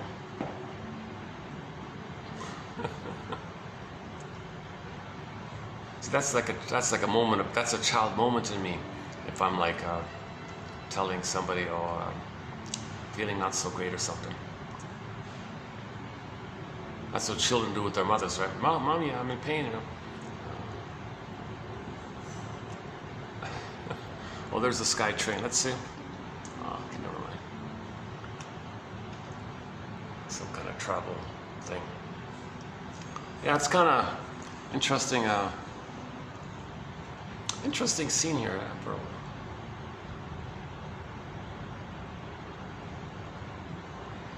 Yeah, this hotel's sort of in the middle between two SkyTrain stations. So either I can walk to that one or walk to the other one, sort of in the middle of it.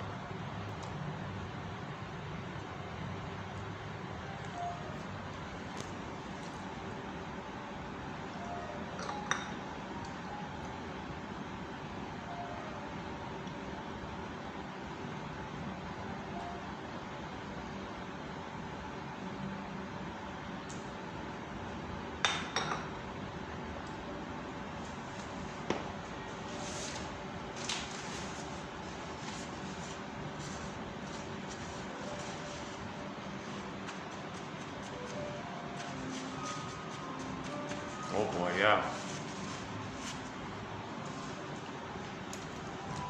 Oh yeah, I'm having an absent-minded day today, my goodness. Wow. Yeah, I didn't get a full good, I didn't really get a good night's sleep,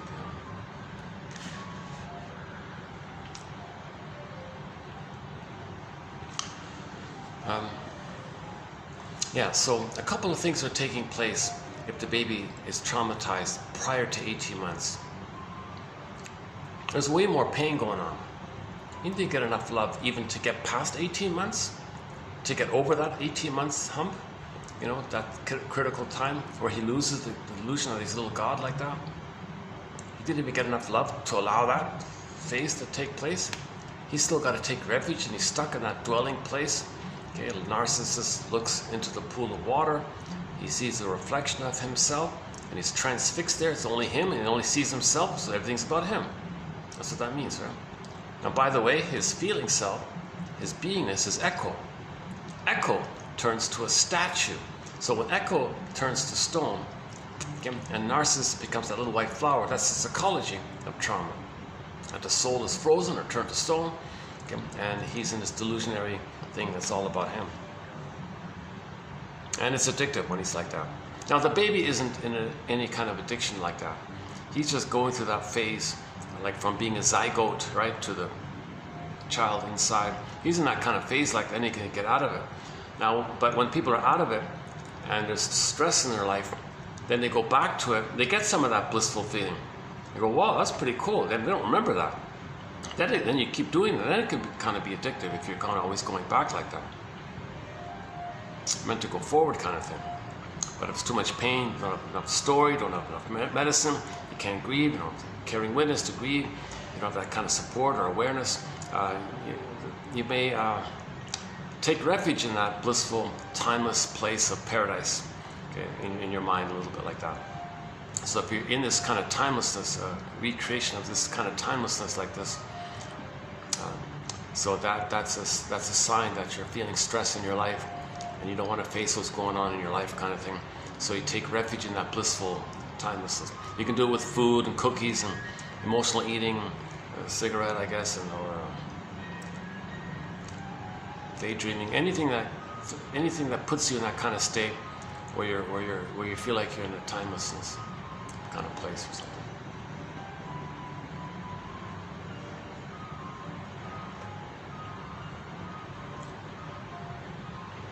So the baby takes refuge in that grandiose part self. Okay. His authentic self is shamed on all this, so to not feel it, he will see it externalized. He'll always see others in a no good. He'll say something no good about others to distract him of how he feels no good. That's how he copes with that. So the self is sort of kind of quote unquote split in a sense. The grandiose part self, he'll take that, the time in the uterus. The authentic self, okay, he'll split off by denying it and seeing it onto others. That's how he denies it. That's just one part. The second main part is, what about attachment? What about his attachment needs? How does the baby connect to the mother if the mother's hurting him? The only thing he knows he can do, the only desperate the desperate measure, the baby's in a huge double bind, right? He needs mother's love and mother's hurting him. What does he do? Mother's hurting him. Mother's hurting him. Again and again and again, Mistletoe, Malatu, and again. And what does he do? Oh my God. Well, his authentic self, he'll see it's ashamed, say others ashamed. then Fairbairn says, the more the mother's love is unavailable, the more the baby clings and sticks. They call it adhesive identification with the aggressor. So they're already in a oneness, but the mother's hurting him. The more the mother hurts him, abuses him, the more he looks more tightly. Where's the good mother? Mother hurts him. He searches harder for the good mother. Mother hurts him again. He searches harder for the good mother. So they're already in a fusion, but it's going to be the stuck in the tar pit of a negative symbiosis, where the crazy glue, self-concept, other concept, is getting tighter and tighter. And at some point, at some desperate point, the baby does a very desperate thing. He clicks over, so to speak. He says, all right, fine, I won't know myself anymore. Myself can't be loved to exist and all this. My mind can't develop. It needs love to be developed. So there's a vacuum there. The mother's mind is there.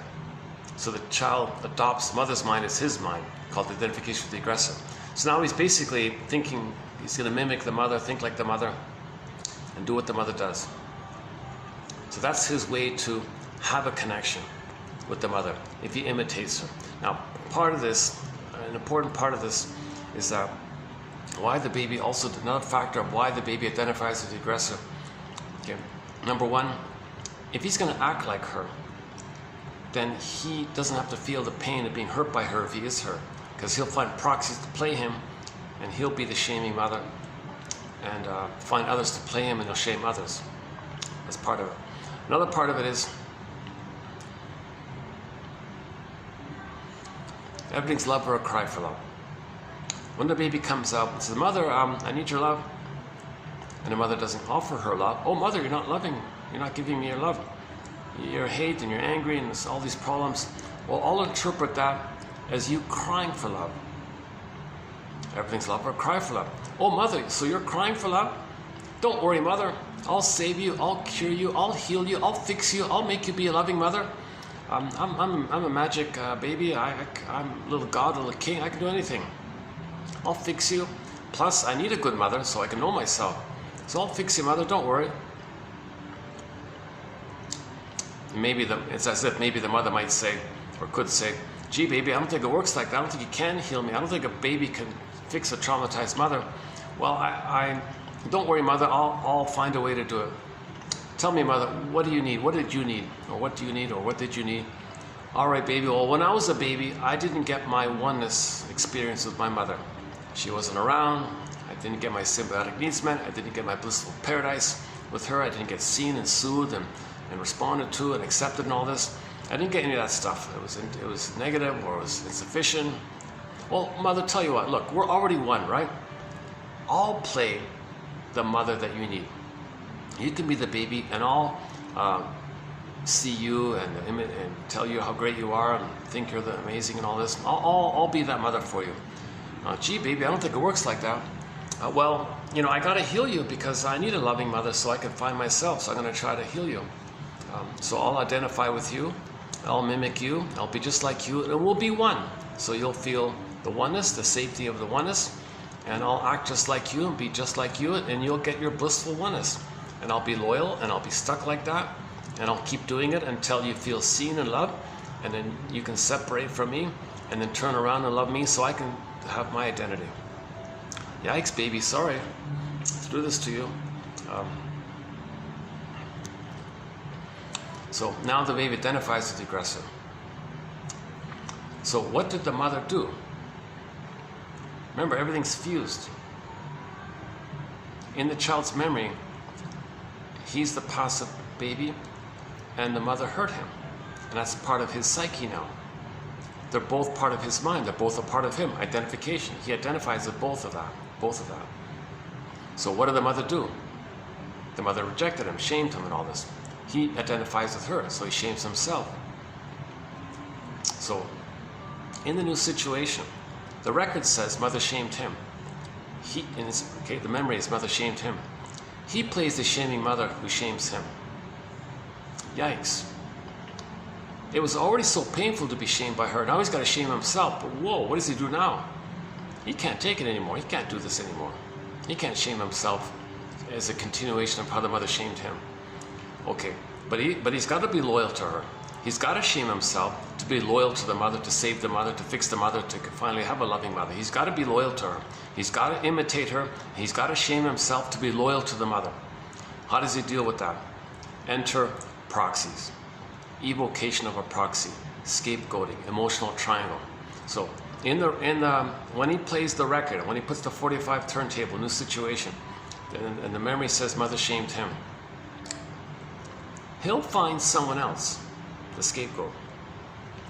And imagine that person, in a thing called evocation of a proxy, remember, proxy is someone who feels for you, plays a role for you, does something for you, plays an identity for you. So he'll evoke in his imagination that someone else is him as a baby needing love. He identifies with the aggressor. So he identifies with the aggressor. New situation. He shames himself, but he won't feel it because he'll externalize it to trick himself to not feel the pain of how he hurt himself, the way his mother hurt him. He's got to do it for the loyalty. So the trick is he finds a proxy to play him. Now, him believing that the proxy is him and he's the mother, the behavior is to be loyal to the mother. He's got to shame himself, but he sees himself as the proxy. So the behavior is he's shaming the proxy who's playing him. So he's doing both. He's loyal to the mother, shames him, but he deals with it by shaming someone else who is him. So he's doing both. He's hurting himself and he's hurting others. That's why they're called the stingers. All these personality patterns before 18 months, they're called the stinger personality patterns. That's just part A. For his loyalty and attachment, he imitates the mother, but he's still on another, at the same time, on another level, says James Grotstein. He's angry at her. He still wants to struggle with her. He still wants a loving mother. He still wants to change the mother. He wants to fix the mother. Now he wants the mother to change. So he's loyal to her, imitates her. At the same time, on another level, okay, simultaneously, he's really still in that place where he had a fantasy of rage with the mother, where he wanted to control her, so he possess her, so he can think. So okay, at this point here, when the nursing is taking place, the baby can't flee, he can't run away, he can't escape, but the mother's hurting him. Where is he going to go? No motor skills. So his energy clicks over to the anger character. Now he's angry at the mother. Now in the anger at the mother, doing it again and again, now it becomes rage. Now the baby's enraged at the mother. Now the baby's in what's called the oral phase, incorporating and taking in not just food, but the experience, the memories. He's absorbing in. So now imagine that the baby's enraged, and he ends up with oral greed. Finally, the oral need becomes oral greed with the rage. So now he's got the two traits of being enraged and having the oral issue. So with that rage, he has the fantasy. With his rage, he feels like a hungry wolf. He thinks he wants to gobble up the breast, devour the breast, so he can possess it and control it and make it be a proper mother. So he's got that kind of rage-like quality like this. So that's a struggle on his end to change the mother to be a loving mother. He's enraged at her. Come on, change. Don't do these old cunning tales on me, mother. Don't betray me, mother. Come on, be a loving mother. So in his rage, he wants to control her, he thinks. That's an ongoing struggle. It's unresolved. He didn't get the loving mother. So yes, he's loyal to her and he imitates her, hoping to change her. At the same time, on another level, he's angry at her, wants to control her, possess her, so she can be a loving mother. So that's the part B part. So the question is, how does the baby be loyal to the mother? Okay. How does the baby be the mother and fight with her if he is her? How does the baby fight with her if he is her? So that's the scapegoating phenomenon. So remember, the baby's in a thing called primary mentation. In this primary process mentation, Alice in Wonderland, right? Up is down, left is right, flip-flop, twist, morph, shape-shift. It's all topsy-turvy. No time, no sense of place, or something should be there. Condensation, displacement, symbolization, double think, hocus pocus, auto-hypnosis. Things can twist and flip and shape-shift. There's no time like this, kind of chaotic like that. So that the mind is, the baby's traumatized in that phase, in that mind state, so-called. So When he plays the record, new situation. New situation. The other person he's dealing with. All right, you. I'm going to imagine that you're going to play me as a baby when I was in the nursery crying for love. I'm going to play the mother who says no to me, and you're playing me, so I'm saying no to you. So he shames the it could be with his humor. Usually it's with his humor, his attitude. Negative humor, put down humor, shaming humor. It's something to the effect that they're no good and he's superior. Okay? He's an infantile, self-sufficient superior. I don't need you and you're no good. Remember, when he says you're no good, he's talking about himself. Okay, so he's talking about himself. He projects himself or sees himself into the proxy. The proxy is playing the role of him, and he's playing the role of the mother. He's recreating, reliving, reenacting the mellow psychodrama originally in the nursery, restaging it by getting someone else to play him. He plays the mother. He's the other playing him, crying for love. He says no to him the way the mother said no to him. That's his loyalty and his attachment. Okay, now hocus pocus, auto-hypnosis, double focus, morphing, shape-shifting. That proxy person who played him as a baby, suddenly, poof, that person is now the mother who hurt him back in the nursery. Now he can play himself and continue to struggle and fight and try to control the proxy person, thinking the proxy person is his mother back in the nursery. This is psychotic thinking, this is perverse thinking, doesn't make sense, not making sense. Now the poor person in the present can't say, hold the phone here. I'm neither you from the nursery, nor your mother from the nursery. He doesn't care. He can't see. He's in survival anxiety. Okay? He makes excuses. He'll make prejudice. He'll make up lies. He'll just make up any kind of bombastic lie, excuse, rhetoric, propaganda, PR trick, advertising trick. Sounds reasonable. Sounds convincing. It's deceptive. It's a lie. It's just a very cunning lie, a poetic lie, articulate lie. What it does. He's got to find some way to hide it to himself and to others. Underneath it is, he's got to replay that drama with the mother.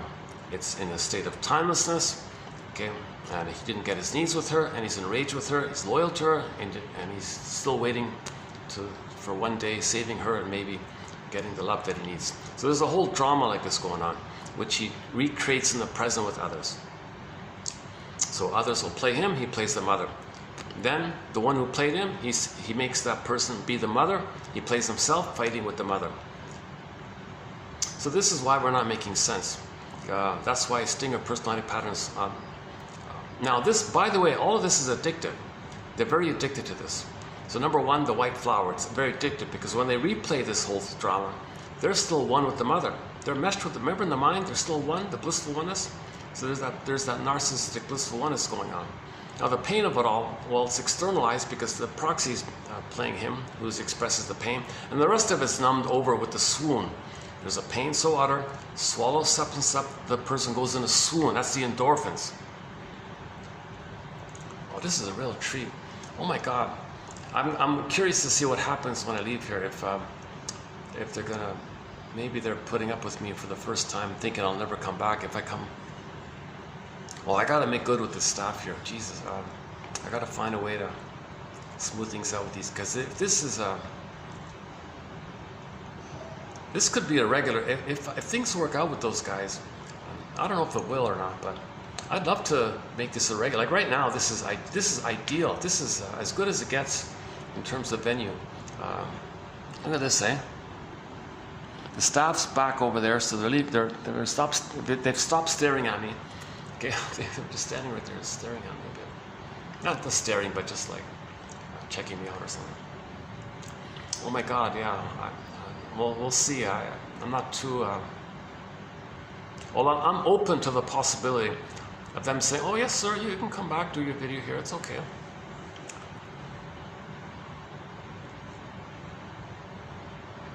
See, the waitress was nice like that. Then later on, a manager comes on and says, no, that's a reserved section. They got to book it and pay a fee for it extra.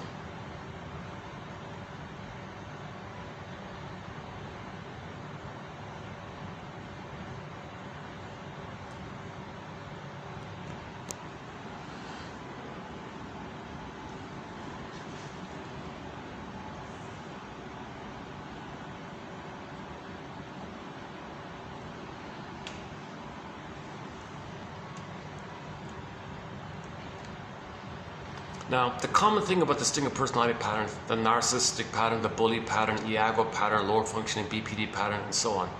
The commonality of these so-called stinger personality patterns is that they're in survival anxiety. Their attitude is jungle slogans, survival slogans. Okay, the amygdala is flared up, anger's at the console. The main emotions are hate, greed, envy, grenvy, spite, vindictiveness, schadenfreude. Okay, the constant search for this infantile megalomania. Grievance collecting. Bergler calls it injustice collecting. Yeah, prejudice, of course, is in there, obviously. A thing called translogic, that's a separate topic about that one. It's related to identification with the aggressor. Another thing, the talionic feelings in that area. The BPD amalgam is in there. These are all important topics, actually. But one key point is they don't mourn losses. They can't mourn losses. Complicated grief, aggravated grief, the derailment of the grief process, melancholia, pathological mourning, pathological nostalgia. They can't mourn losses. So if there's a loss, they do denial, contempt, and sour grapes by saying, didn't eat them anyways. And they call that a pyrrhic victory. But it's a snowballing effect.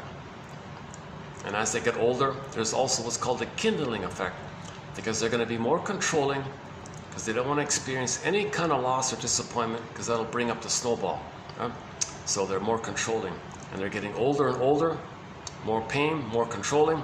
They end up as bitter, stingy, grumpy, grouches and grumps and Scrooges, all those characters. So the irritable, they're not elders, they're not sharing, they're not loving, they're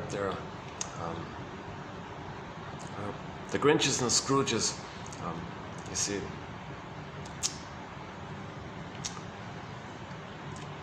So they can end up like that. That's a common end result in their life.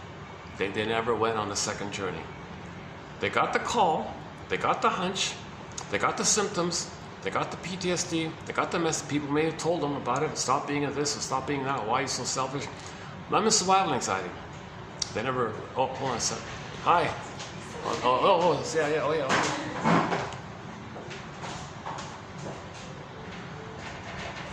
she's taking the kids.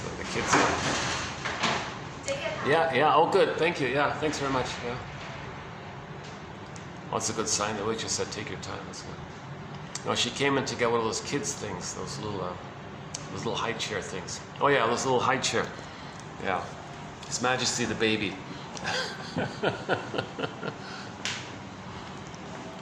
Let's close the door here. Oh yeah, I can see the guests coming in already. All right. Oh, that's a nice waitress. Good. That's a good start. So I got one friendly. I was in a place where everyone was so nice and friendly, but then when the manager came in, and he was the gruff. I was in one venue where the manager instructed the staff, push him. Well, he's sitting there for 3 hours. He only bought one coffee. Come on, push him to buy more drinks. I took that as a sign of not being welcome or something. And the staff told me they didn't like it. They felt uncomfortable. They were telling me they felt uncomfortable. You know, we're supposed to push you to buy more drinks. Oh, Jesus Christ, really? And this is a new manager that came in. So that was the Spaceship play. Very nice venue. I did a lot of good videos there, I thought.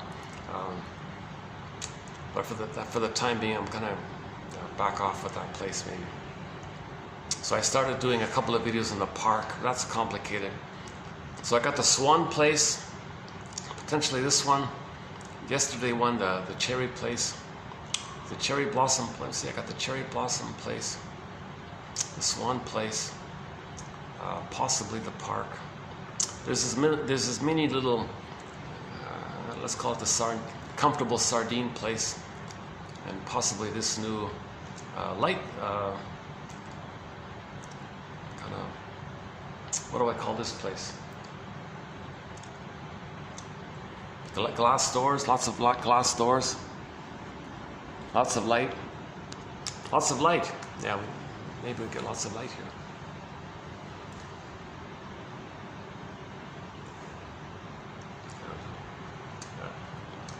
think that's another hotel. Yeah, I think that's another hotel. Yeah, I think so. Is it? It's either a hotel or a condo. What is it?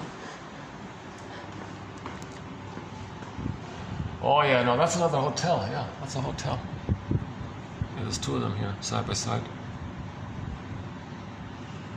Yeah, they also have a minuscule. Yeah, they have no real lobby to speak of. Those guys. Both of these places, they have no real lobby.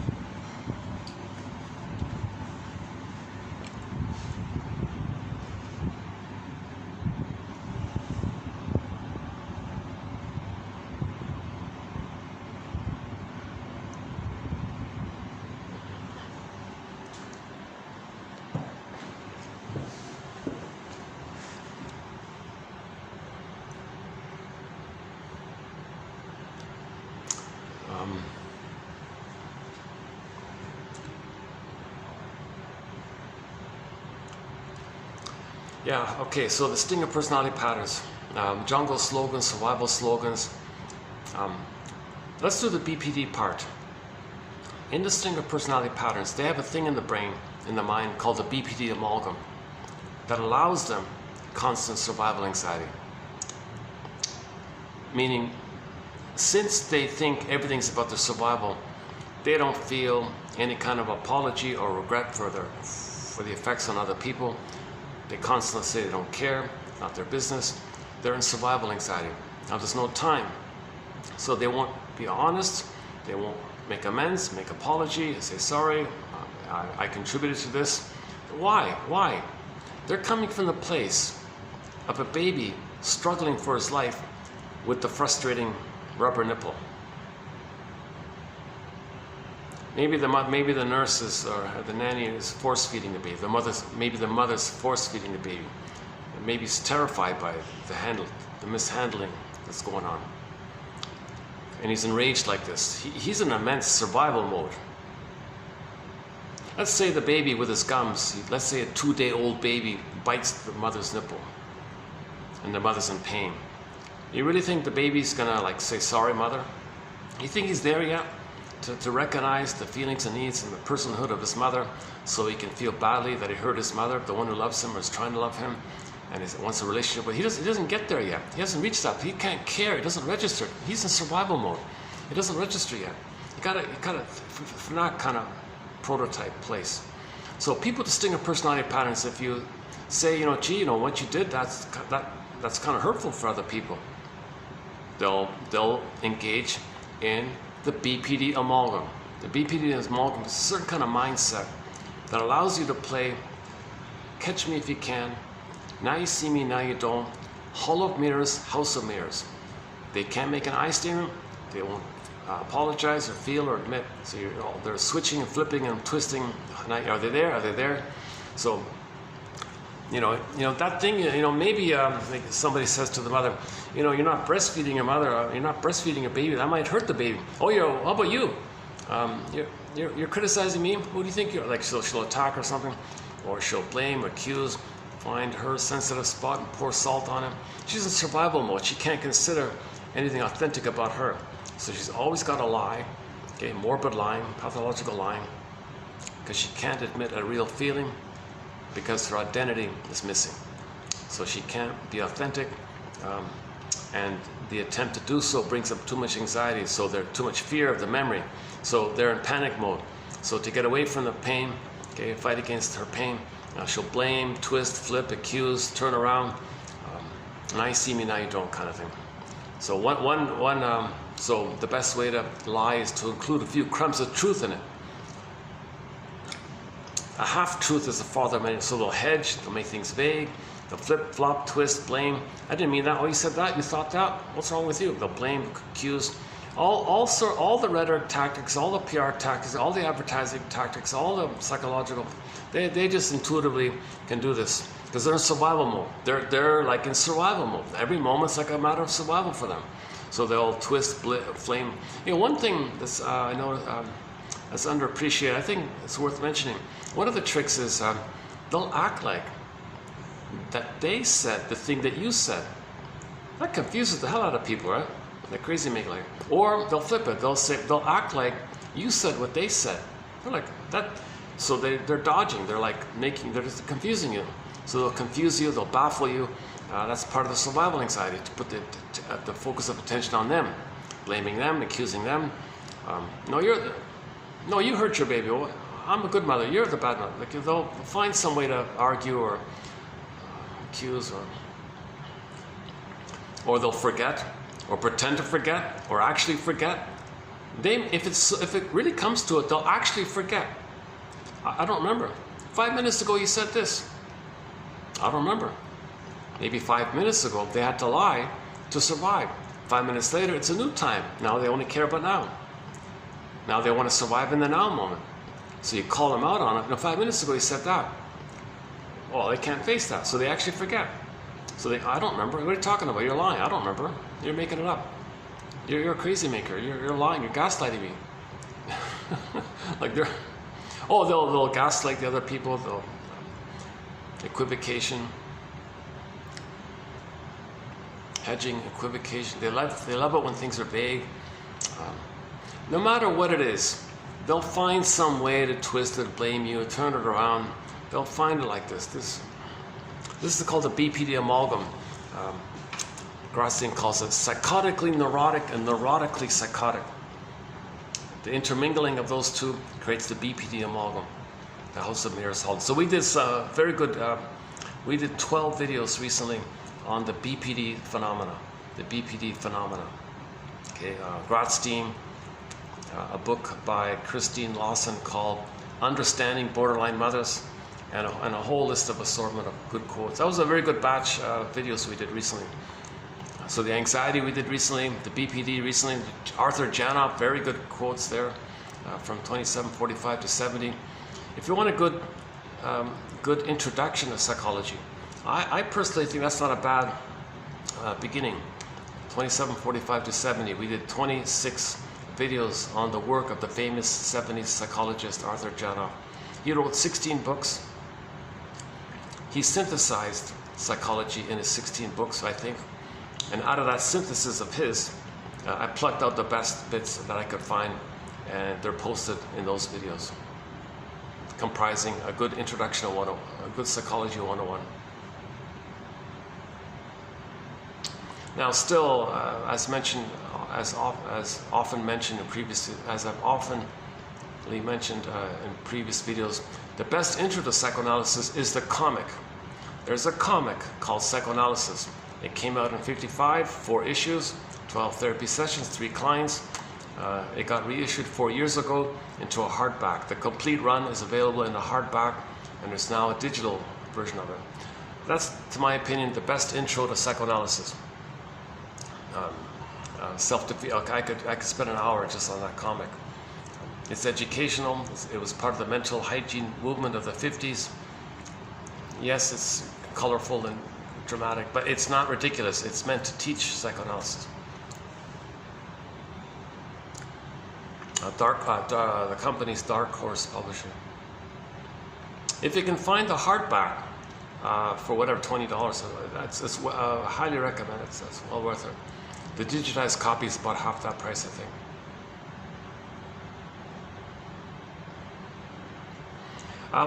Recently, yesterday I talked about Lucy, what's her name? Freeman, a book called Fight Against Fears. 1951, a famous journalist at that time, or a well-known, popular, respected journalist at that time, wrote her first book about her experience, about her 5-year experience with the shrink, and kind of created like a memoir discussion about it. It's very good. We got some of the quotes from that book. We're posting them currently now, right? Sorry, that book I think is maybe, if you don't mind all the personal anecdotes and a little bit of showing off on her end, I think, if you don't mind that kind of, I think she's impressing you and showing off a little bit. She's obviously a bright, articulate. She comes from a very wealthy family. She's part of the 1% or something, and got a lot of benefits and all this. Silver spoon, the whole works, yachts and boats and mansions. Lives in a massive mansion with all the servants, and 100-acre orchard, and 50-room mansion, every benefit imaginable. She got all the benefits imaginable. But at midlife, she got the symptom, as mentioned earlier, and then saw the shrink. Spent 5 years with him and wrote down her experience. So there's a powerful combination.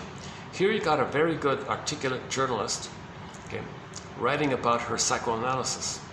What a combination. So the result of that is the book called Fight Against Fears. So we posted some quotes already yesterday. We'll post a couple today and tomorrow, and possibly there might be another one. So I talked about her a fair bit yesterday, so I won't redo it here.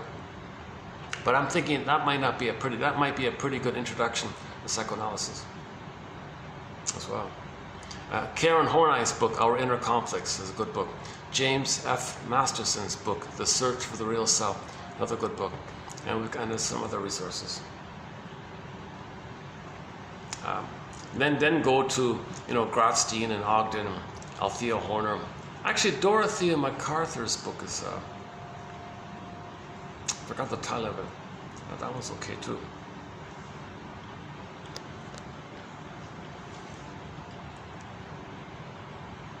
So that's a key point about distinctive personality patterns. That helps to explain why they don't have empathy or care or feel, because they're in survival mode.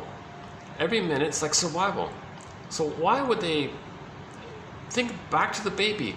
He bites the mother's nipple, she's in pain, doesn't register, doesn't care, doesn't know, doesn't shrugs his shoulder. What are you talking about? I don't get it. So you say to somebody with a distinctive personality pattern, that was hurtful. They shrug their shoulders. Not my problem. I don't get it. They haven't reached that place yet.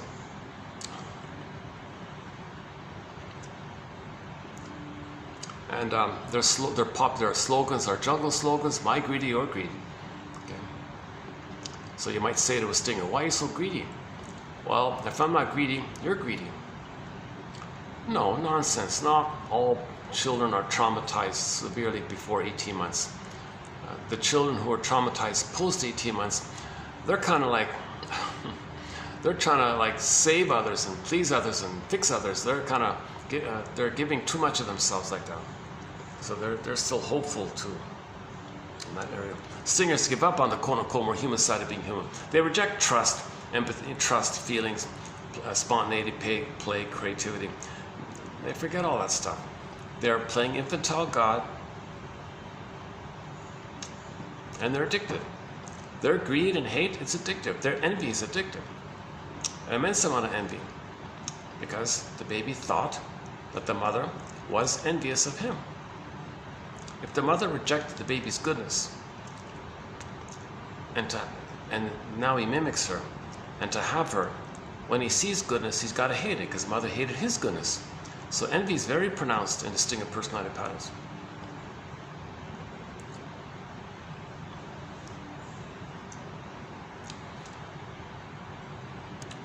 Okay, so double think, translate. Okay, there's in some of the songs the humor is cynical humor, dark humor, because every time someone else is no good, they've identified with the mother who made them feel no good. They become her, see their soul onto others, and shame others. So they're shaming their own soul actually with their dark humor. When someone says all these crude negative things about others, they're referring to how they feel within but can't admit it. And someone said that's how they stay in touch with their soul. Can you believe it? When they say, oh yeah, that guy there, he's a fill in the blank. That's their way to stay in touch with their soul. That's a tough one. That's a tough one, right? That's a tough one. So you might say, you might not like that, right? I don't like him doing that. Well, that's his defense against the fear of not having a soul. He's got to stay in touch with his soul. That's his only way to stay in touch with his soul.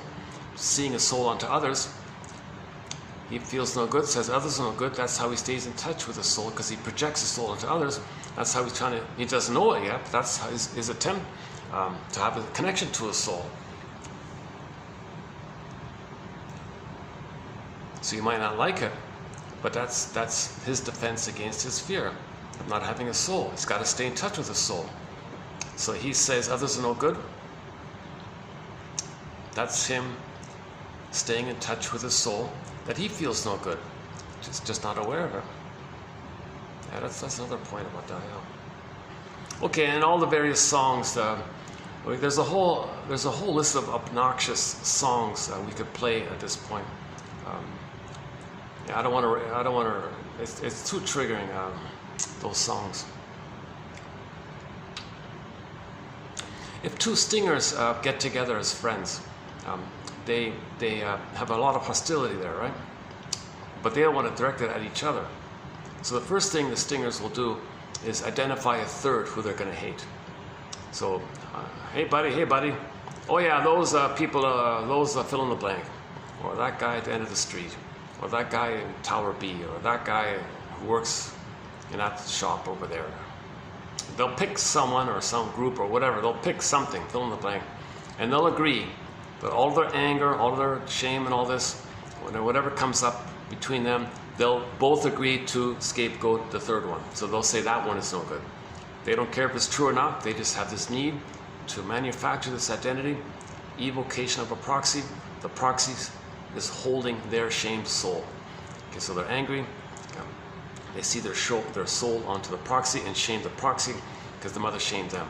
So they don't direct it at each other. So then when they do that, they can take turns playing big shot. That's Burglar's line. They take turns. Okay, you get a turn playing big shot. I'll listen. Fine, that's the deal. And I get a turn playing big shot. Okay, so I preserve my infantile megalomania. You preserve your infantile megalomania. So we feel addicted like this.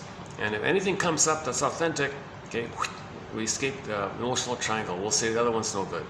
Yeah, oh yeah, those fill in the blank. They're no good. Yeah, that preserves their infantile megalomania. Now, if the two stingers are a couple and they get married and have a child, they may scapegoat one of their children.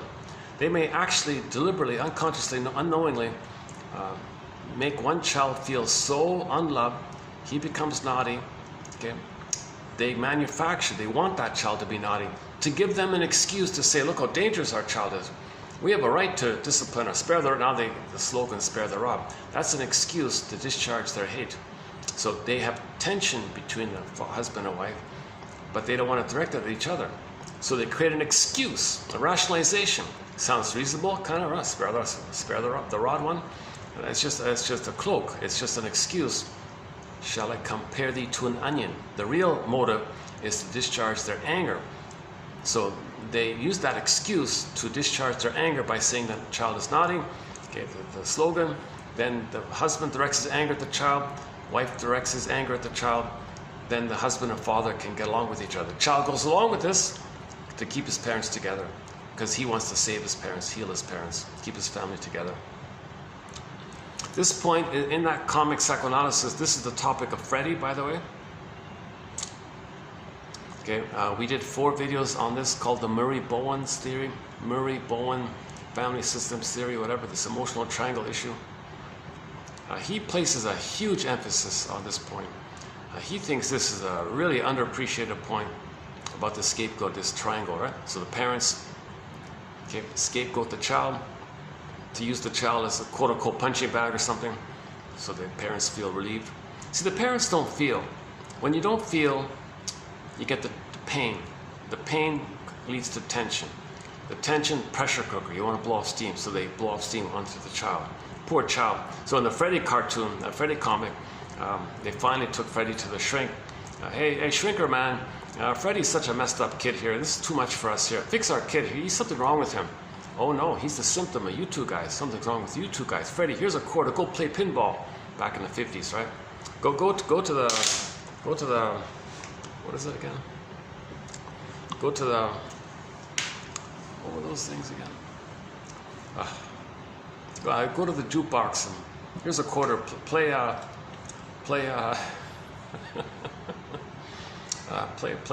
Do the twist or something. I don't know. And here's another quarter to play the pinball machine. Here's 50 cents. Take a relief. You two, you're scapegoating him. They were enraged. Their parents were enraged by this. So finally they got the idea, and then the parents went into therapy. Phew, what a relief for Freddy, right? Because interesting about that comic, there was a scene in there where Freddy was on the verge of getting the idea that he could deliberately fix it so that the father will direct his anger at the mother and likewise get the mother to direct her anger at her by spreading rumors like that. So he was going to be Iago, spreads rumors against people, then he can get some relief. Oh good, what a relief. Father's arguing with her, she's fighting with him. I can back off and get a relief. They're not directing their hate at me, they're directing it at each other. So that's the Iago pattern. So he was on the verge of becoming Iago. This is a very cynical kind of thing to go through life, because he'll go through life doing that kind of thing, constantly still trying to resolve this issue of getting his parents to back off and change their ways and be a loving couple and have a loving family. So he'll spend his whole life spreading rumors. It doesn't work. He can recreate it, redo it. Doesn't change the past, doesn't heal the past, but he got some relief. He found a way to get relief. So he may spend the rest of his life doing that. That's the Iago personality pattern. So he spreads rumors against others. Others argue amongst themselves, and he feels some relief. Iago. Actually, there's another level to that Iago story, which we won't do now, but actually the truth is Iago has immense envy. So the goodness in person A and the goodness in person B, he wants to see damaged. So he gets the idea, we'll spread rumors to A and B against themselves and get them against themselves. A can damage B's goodness, B can damage A's goodness. All that goodness is damaged, and he's loyal to the envy breast, the envy mother, the envy breast. That gives him a gleeful attachment to the mother who took away his goodness. He believed his mother hated his goodness. He becomes the envy breast. Repetition compulsion, new situation. If there's goodness out there, get it damaged. That keeps him in a gleeful loyalty, schadenfreude, blissful schadenfreude, elated schadenfreude with the mother, because mother did that to him, he's her. He replays it. Hey, all you out there with goodness, you're going to be me. I had goodness. I'll fix it so it's all damaged. That's what mother did to me. So envy is a key point here with Iago. He doesn't have hope for love. He just will see goodness damaged. That's the only connection to the mother, damaged goodness. And one famous short seller said, yeah, we're destroying the planet, not out of greed. You think it's greed. No, greed is the tool. Greed is the tool. The real driver of greed is the envy. Greed is destructive, and that's pleases envy, so to speak. So that's called grenvy. People think, oh yeah, we're too greedy, we're too greedy. No. This short seller was a gajillionaire, and he said he's still doing it, not out of greed. Why? He's got 10 islands, 10 mansions, 10 whatever, 10 yachts or whatever. He's got everything, obviously. He's still doing it. It's not out of greed. He doesn't need another mansion. He's still gobbling, wanting another mansion. Not for the greed. It's because in the process of being greedy, things are destroyed. He's destroying the planet for a quick buck. So it's the envy. He said it himself. It's the envy. His colleague said, "Can't help ourselves," and another colleague of theirs said, "Well, confuses you by saying, well, my greed or your greed." It's the envy. The envy. The greed is destructive. Envy's pushing the greed. Put it that way.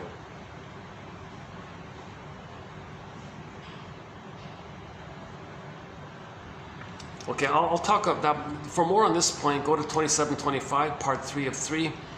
We do a thing called the 48 symptoms of Homo Traumicus, about the pillage and the plunderer.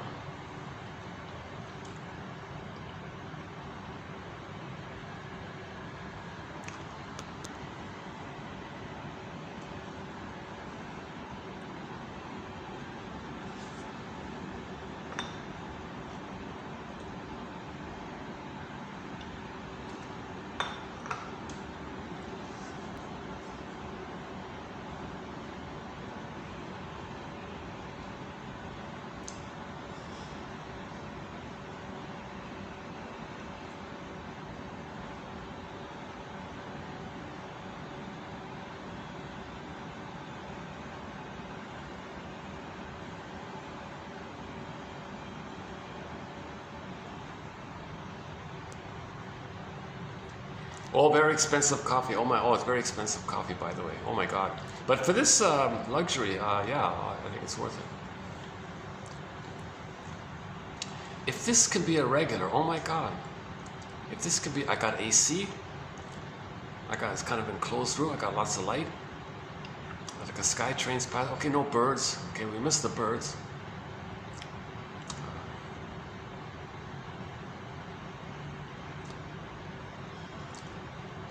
Close to the sky trains.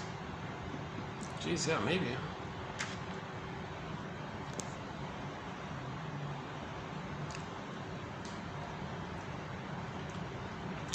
Okay, there's way more material about the stingers you can take. Okay, let's just leave it there for now.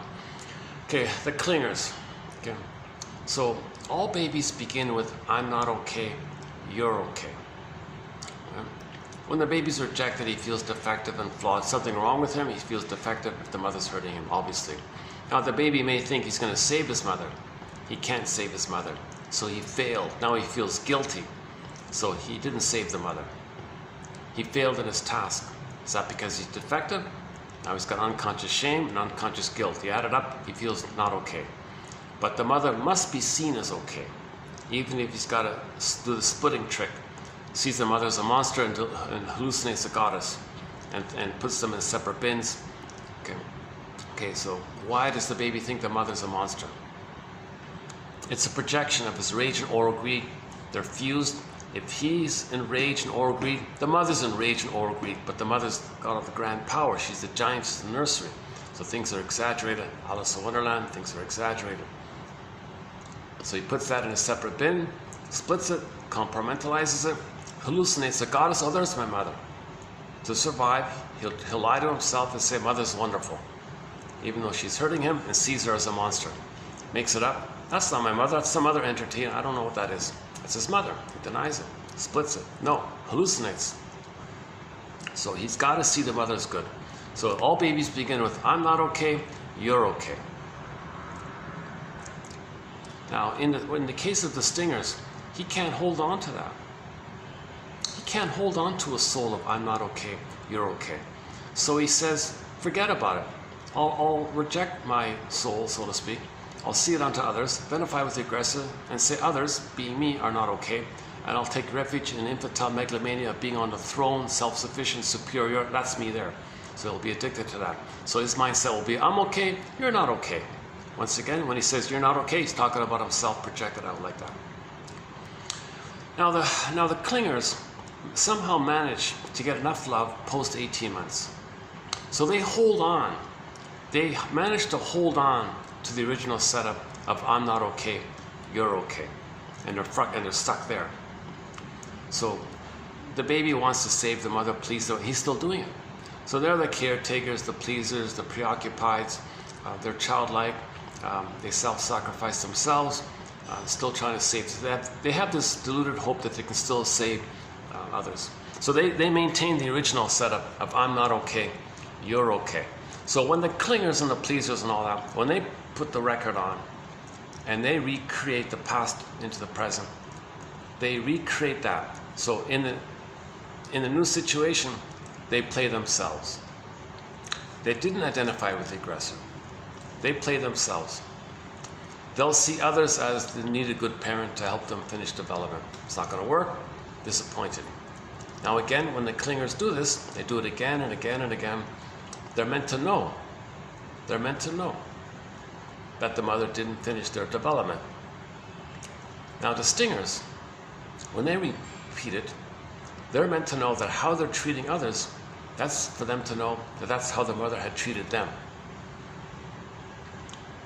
And the hate and anger and controlling attitudes towards others, that's still their struggle with the mother.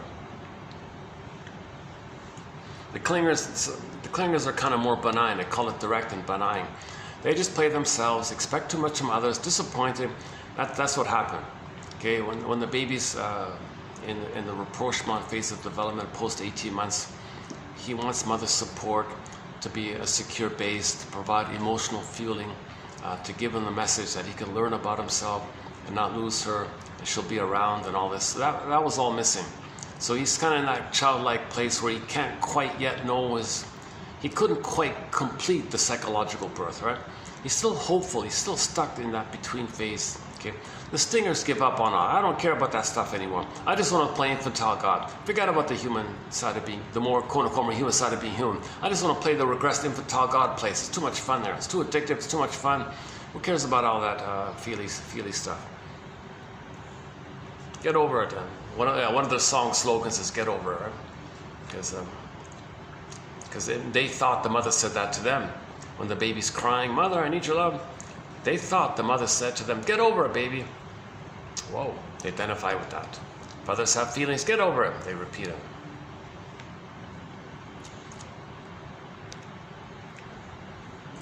Yeah, I'm not a fan of that band, but that's the one song. Actually, it's not even in our soundtrack, to tell you the truth, but I mentioned it for that point. It's funny, all of the songs related to the Stinger person, none of them are on the sound, because they're such gruesome songs, right? I mean, they're two negative songs. I mentioned in the last video we might be adding a new song to our soundtrack, Katie Lee's song called Repressed Hostility Blues. I've got those repressed hostility blues. A demon. Okay, so check out the last video, yeah. So just briefly, we have an amazing soundtrack, lots of classic rock, songs from all around the world. I'm trying to get indigenous singers' songs. We've got Mi'kmaq, Inuit, okay, Mohawk. I'm trying to get a song from the Dene people. Robbie Romero, I'm not sure, yeah, let's look up the one about it. We got his song on there called Heartbeat, Eastern Owl. Okay, Kayla Johnson's song called Gentle Warrior. That song Child of the Government by, what's her name? Something Kaylee Wolf or something like that. There's a video called Child of the Government, that one. Eastern Owl, we've got two songs from Eastern Owl. Susan Aglu-Kark, a couple. Beatrice Deer is a major voice, Ili Sapi. Her album Traveling Love, we got 4 songs from that album. When she was the lead singer for the band Taima, we got a song called So You Say, that one. Brian Andre, underappreciated singer, the Cashton Band is in there. Willie Dunn, Willie Mitchell. Okay, now when I say Willie Mitchell, I mean the one who sings Call of the Moose. I listen to.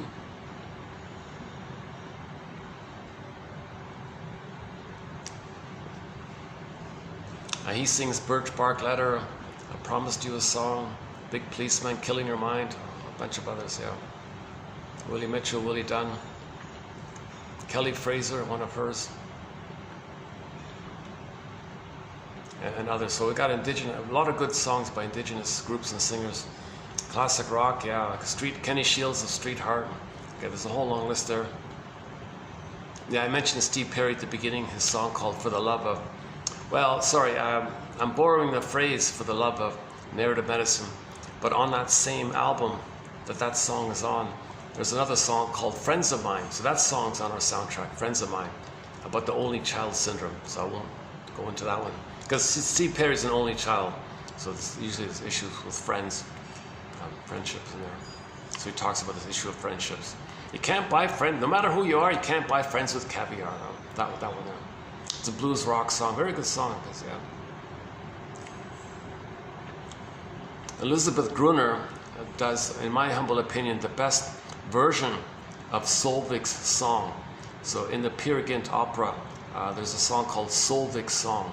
So what Echo was for Narcissus, Solveig was for Peer Gynt. And there's a song called Solveig's Song.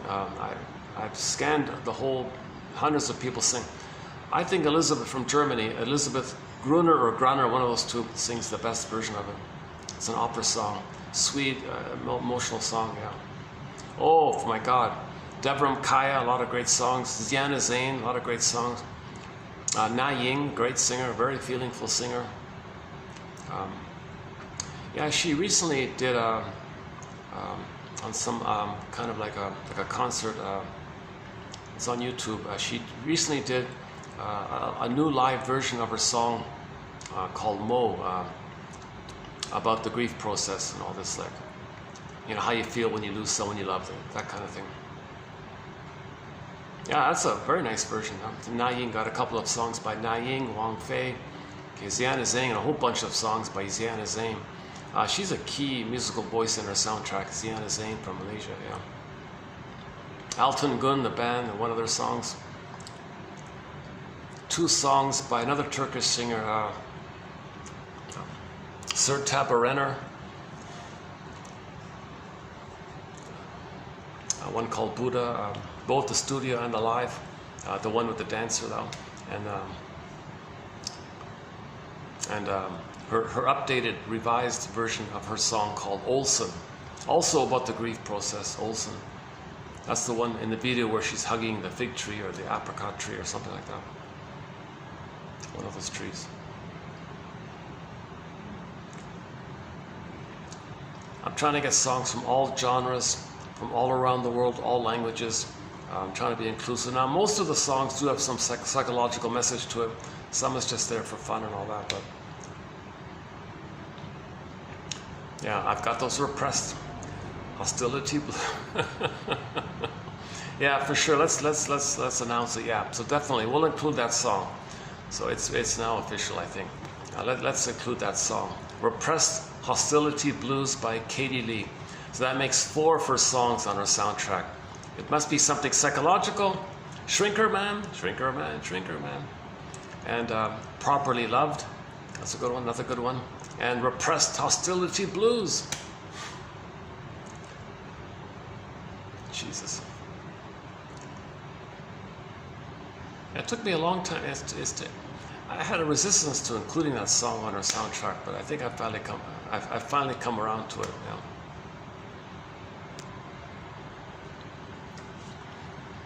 Now, if the clingers get together as a relationship and they're conscious of their situation, they can make I statements. They can grow together. They want to go forward like that. They're in the developmental path. You see, if they're aware of it, their relationship can be a psychological healing journey like that, if they're conscious of it. If not, they're going to both compete. You be the good parent to support my autonomy. No, you be the good parent to support my autonomy. They're going to compete like that maybe, and that relationship will probably turn to sour milk or rust out or whatever. Now the stingers forget it. They don't want to go forward.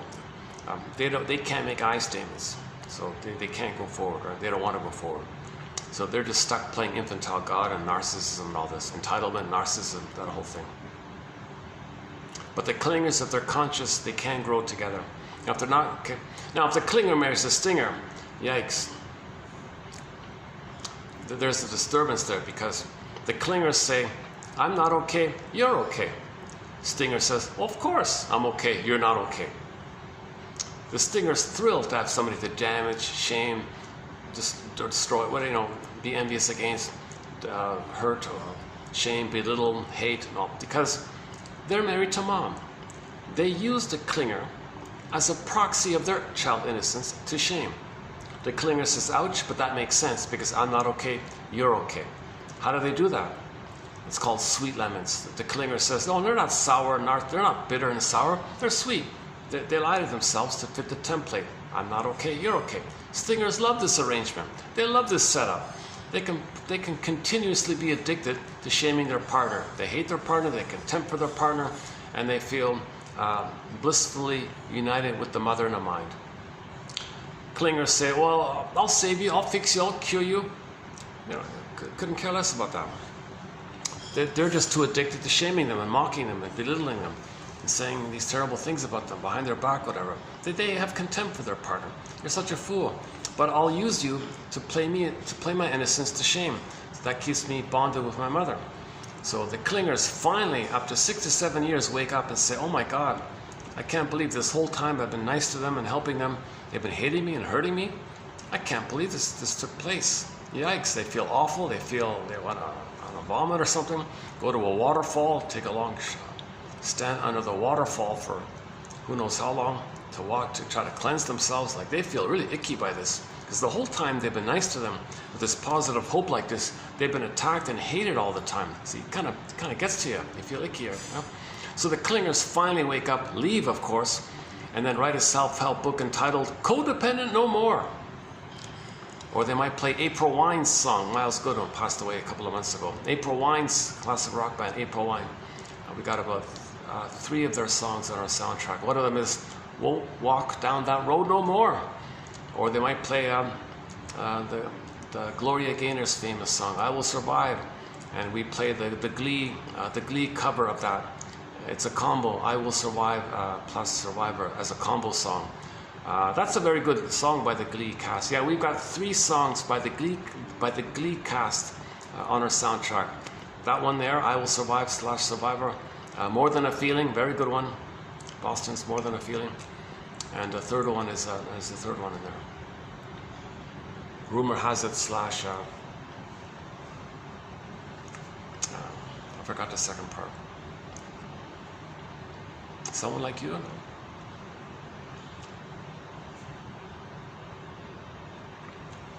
Okay, never mind. Rumor Has It, and plus another one. Is it Destiny's Child? The band Destiny's Child has a song in there. That's a Survivor song, right? Okay, never mind. Never mind. The key one for the moment is I Will Survive / Survivor by the Glee cast. I Won't Walk Down That Road No More. Codependent No More. Takes them 6 to 7 years to wake up. They didn't realize this. Because they're beyond that. They don't remember that. They don't remember that phase. They're still in the hopeful, normal phase of moving forward. They had no idea that the Stinger hated them for that. But it's utilitarian. They found it convenient and useful to have somebody around to shame and damage and belittle. Because that's what the mother did to them, and they become that mother. So shaming their partner keeps them gleefully united with the mother in the mind. So they're in paradise, they're addicted. The Stingers are addicted to this. Now when the Clingers leave finally, Stingers don't care. They say, the Stingers will say, didn't need him anyways, just find another one, who cares? Doesn't matter, they can't mourn, so they got to belittle them. Well, they're such a fool, they were no good anyway, I'll find a better codependent fool to shame.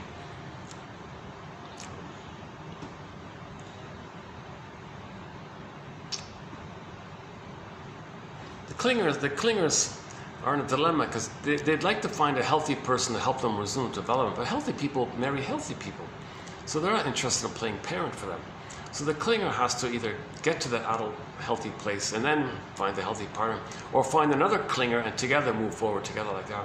But the clinger won't go back. Once they experience that, it's unlikely that they're going to repeat that. There's too much, 7 years of pain. They don't want to go back to that anymore, right?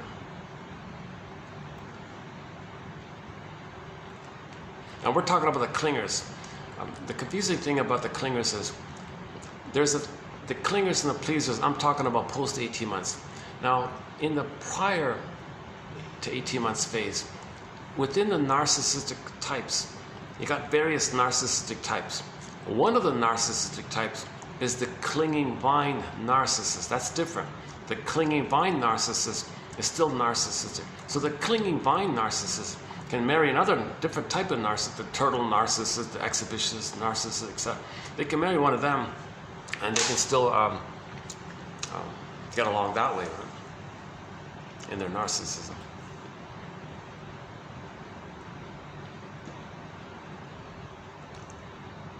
Hold on a second.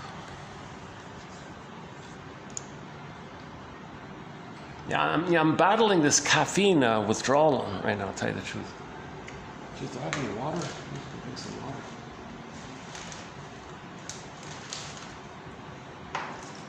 Hold on a second, let me get some water here.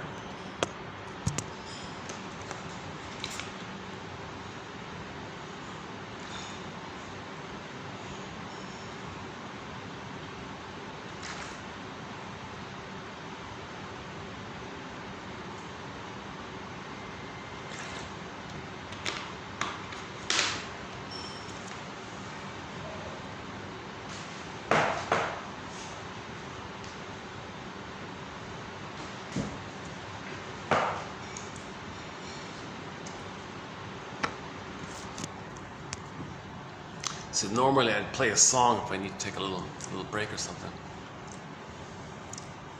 If you won't leave me, I'll find somebody who will. That's a very good a short song by the singer Warren Zevon.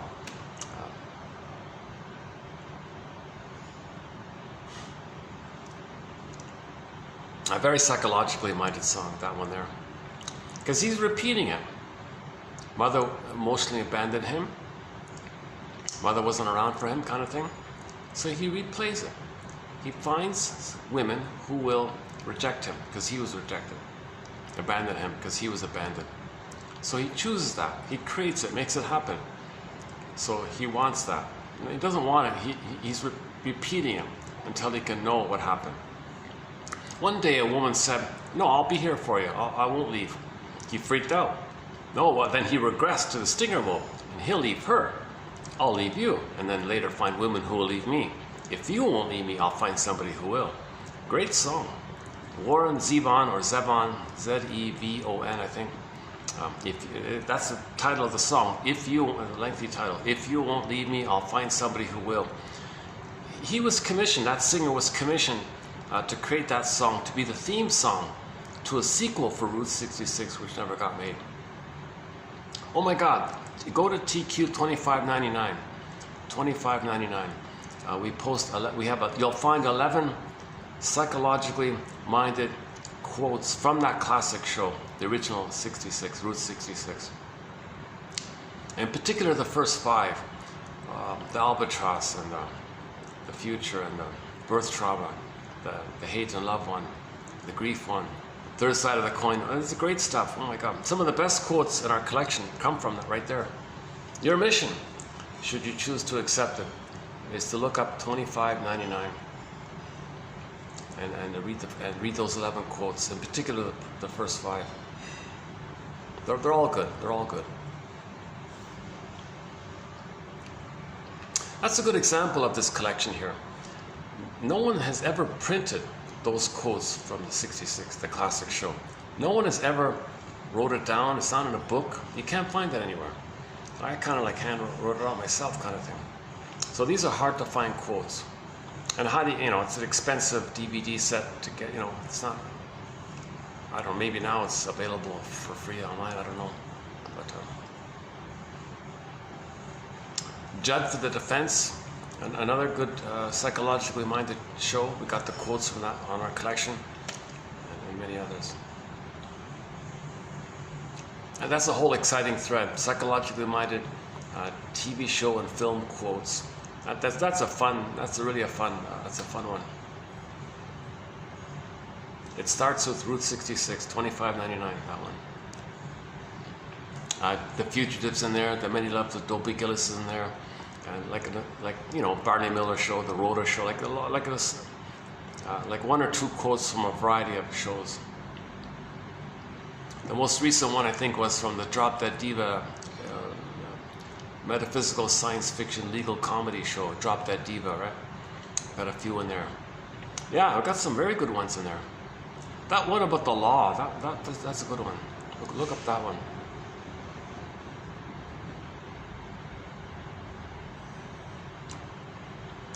Let's see, how's the battery? Battery's holding up, 634. Enough light, eh? Yeah, we're getting light. We're getting enough light here. Oh, this is amazing. I can't believe it. Is this really happening? Do I really have a... No, I don't want to celebrate yet, because sometimes this happens. I might come back the next time and then someone will, oh, sorry, there's a time limit here. You got to pay extra to use the closed room here. Or something. They'll give me some kind of excuse or something. Or not, maybe not. Let's see what happens.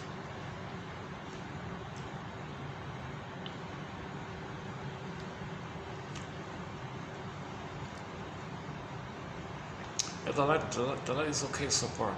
I'll know in a half an hour if the light is still holding up here.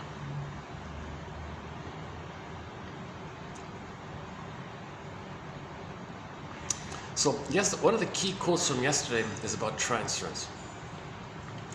Okay, so the thing, your need with the mother and how you dealt with the pain with it, you gotta find that re-experience that again and again with people.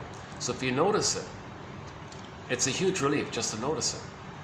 So let's just quickly do it here. This is from 2820. The best way to help clients lessen their complaints, discover their unconscious wishes, and recognize their maladaptive defenses is to study their transference reactions to the therapist. If the therapist maintains a neutral but empathetic position, invariably the client will experience the therapist the same way as he experiences people in his life, other people in his life. Helping the client become aware of transference reactions enables him to gain some conviction that he relates in a maladaptive way in every close relationship. With this conviction, most clients reduce their hatred and try to love.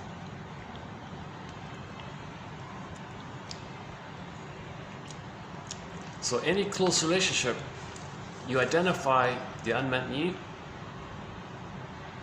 and part B, when it wasn't met, what did you do? That's the second part.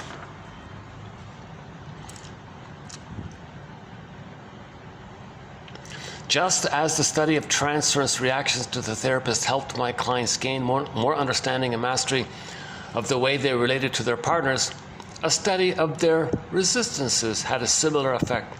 The resistances or defenses or acting out defenses or acting out measures or whatever my clients showed in the treatment situation, for example, arguing, blaming, or placating, ingratiating, or just denying, emotional shutdown, emotional cutoff, etc., tended to be used in a similar manner in their close relationships. So you're seeing it again and again. Just observe your present. That's a reflection of the template. You're following the script, the traumatic script, and you're just replaying the script over and over again. So you want to notice the script. Okay. You make the inference that what you're doing in the present, the need and the reaction, to not getting your need met, you're reliving it. Then you know what happened with the mother. That means you know you're transferring. Once you know that you're transferring, you go, oh my God, your ego is stronger. I don't need to do that. Past is the past. You tried to save the mother, you couldn't. You spend the rest of your life still trying to save the mother and the memory of your mother in the mind. Now you have the ability to lay the ghost to rest, so to speak, and be more in the present and not see the present as still the past all the time. That's a key one, I think. The second's a good one as well. The myth of romantic love can endure forever. Okay, so the myth that romantic love can endure forever emanates from a fantasy that there really is an omnipotent, perfect partner, parent, somewhere who can supply eternal bliss. So it's just this recognition. The baby was in a blissful, perfect, timeless bliss with the mother. If that's unmet, people may later on have fantasies to find the perfect one and be in this blissful, perfect state. That fantasy traces back to the missing experience of being in that blissful, timeless place, eternal love, okay? Timeless love with the mother. You didn't get it, so you have fantasies for it. Doesn't make sense. Nobody in the present can be the good best mother for the past. Doesn't work. But just to be aware that you have this kind of a symbiotic dream like that. Yeah, those first two I thought were the key ones there.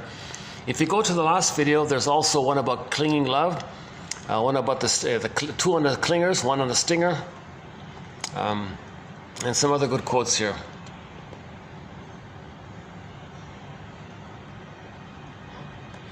A little bit about Mr. Nobel there, and another one about Anna O. Right. The last quote about Anna O. Some people regard her as the inventor of psychoanalysis. She's the one that said to the shrink, Mr. Breuer, I want to talk, let me talk. And then she felt better. Oh, let's call it the talking cure, she said. When I'm talking, I'm chimney sweeping, she said. And later Freud changed the name to psychoanalysis. And there's a stamp. Germany put out a stamp of her. What's her name? Bertha Pappenheim, is that right? but her client name was Anna O. Yeah, so yesterday was a good video. I thought it was a good video. My delivery was better. I was speaking more clearly. I was a little more energized. I wasn't like now. I'm kind of sluggish with this caffeine situation. But I got the nice room to compensate. What a funny day today. Eh? What a bizarre day today. See, you find good things sometimes by accident, right? Like my mishap with the first venue being booked, and then coming here, and then not having the cord, and then giving up, going home, and then finding a kiosk that sold the cord. To my surprise, usually they don't have it. This is a very old. I'm using a very old, ancient iPhone here. It's got they don't have the plug for it. Very few places have the plug for it. That little kiosk had one. Oh my God, you got to be kidding! I thought, okay, let's come back then and do this video now.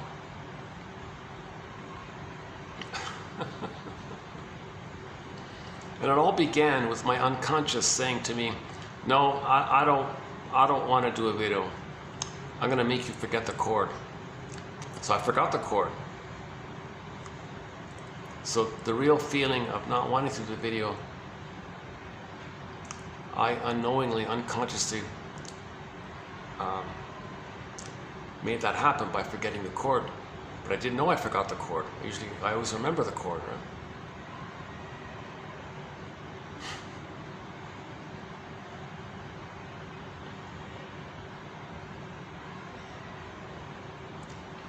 Okay, let me think about that one.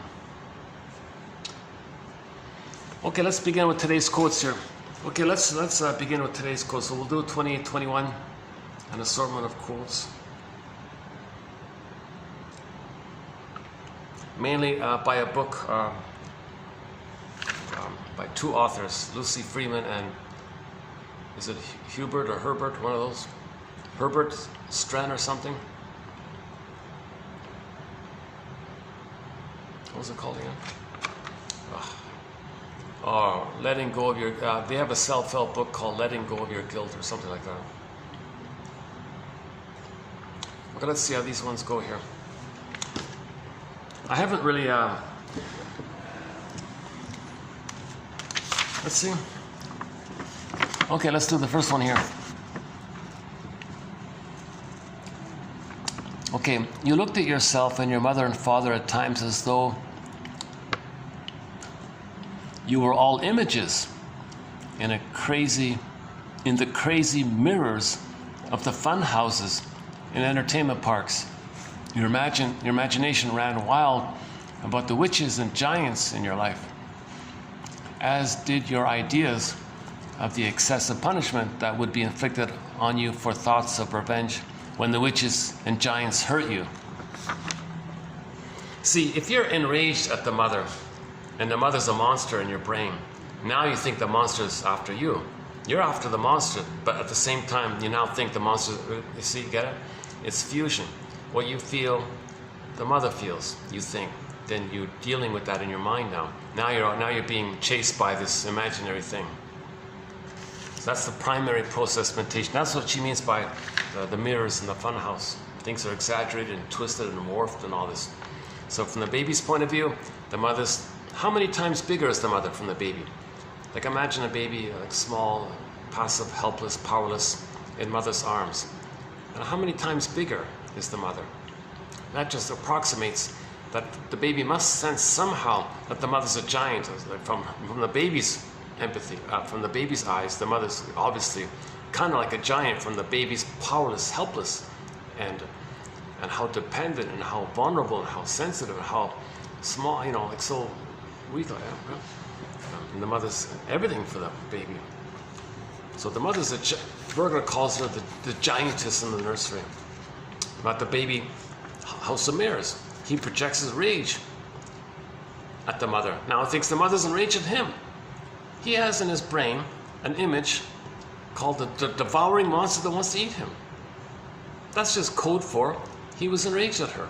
He was hungry. That's all it is. Next one here. Why is it so hard to separate emotionally from parents? Okay, independent, Bruce Springsteen, Independence Day. It is as though you repudiate them when you strike out on your own. Okay, next one. But remember, you are entitled. You are entitled to be different from your parents. So there's this immense loyalty to the parents because you're still trying to save them. And being dysfunctional keeps you to that tie in the mind of the mother. So you don't feel lonely because you have that familiar connection there. So dysfunction is being loyal to the mother to have the mother.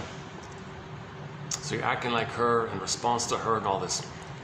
Well, remember, you decide for yourself that the Great Spirit gave you an identity.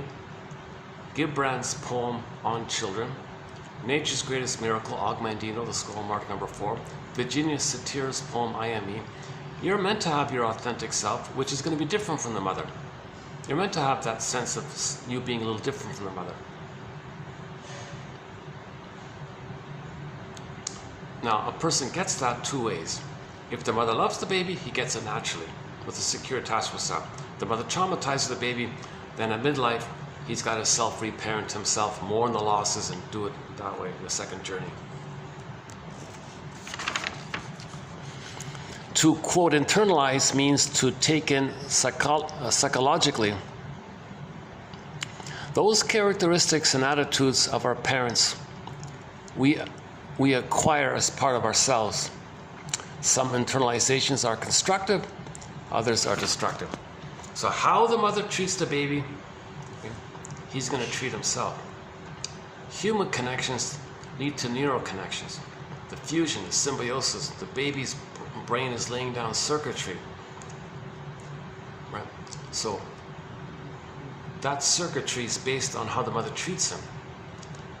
So that's all internalized. It's all in his intrapsychic. The interpersonal becomes intrapsychic. So when he internalizes mother hating him, that's a part of him. He's hating himself. Now, if she loves him, she loves himself. Internalization.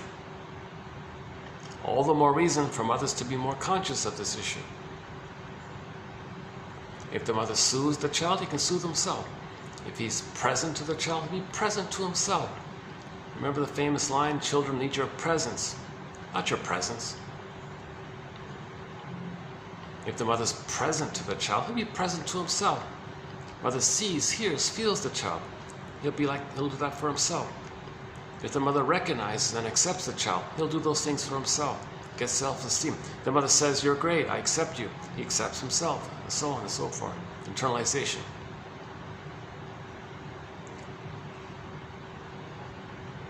Now, some people say when the mother hates the child and he hates himself, that hate is called the inner critic, always hating him. It's a continuation of the timeless, infinite critic criticizing him, hating him. And then he says he hates himself finally. Because it's a part of him. Mother hated him, part of him, he hates himself. He says he hates himself. Could you believe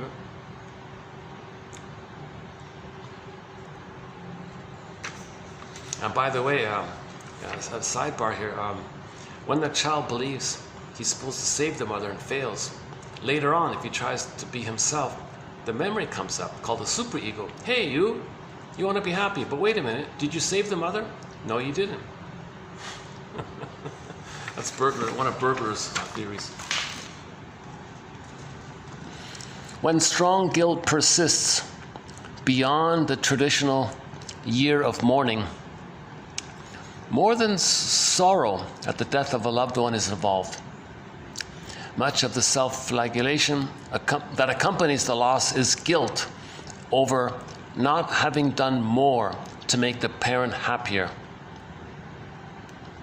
Yeah, so if you can't accept the loss, that's because you still feel guilty that you didn't save them. I could have tried harder. I could have saved them. So you don't accept the loss because you're focused on how it's your job to save them. So that's why the pathological mourning, complicated mourning, pathological nostalgia, melancholy, etc. In reality, a parent has to provide his own happiness. Okay, keep that in mind. Your parent, your mother, it's her job to provide her own happiness. It's not the baby's job to make the mother happy. It's the mother's job to make herself happy, not the baby's job to make the mother happy. Though many a parent unconsciously or consciously asks the child to rescue him from depression, to provide the love and care the parent's own parent failed to give. Can you believe it? The mother says to the baby, all right, baby, my mother didn't love me. You're going to be that parent. Yikes. He internalizes that. Oh my God. When guilt remains stubborn or rock-like, you still listen intently to the voices of parents. Cheap Tricks. Yeah, we have that song by the band Cheap Trick, Voices. We got 2 of their songs. Voices is one of them. Tell you. Now that song's about listening to your own voice. You didn't know what you were looking for until you heard your own inner voice. That's what you're looking for. You're looking for your own inner voice, the voices. You didn't know what you were looking for till you heard those voices in your mind, something like that. How does it go again? Hey, it's me again. That's the inner child. The inner child says to you, hey, it's me again. That's the voice you're looking for. You talking to you. Hey, it's me again. I really trust you. I need you. I love you and all this stuff. You didn't know what you were looking for until you heard that voice. Yourself, your soul.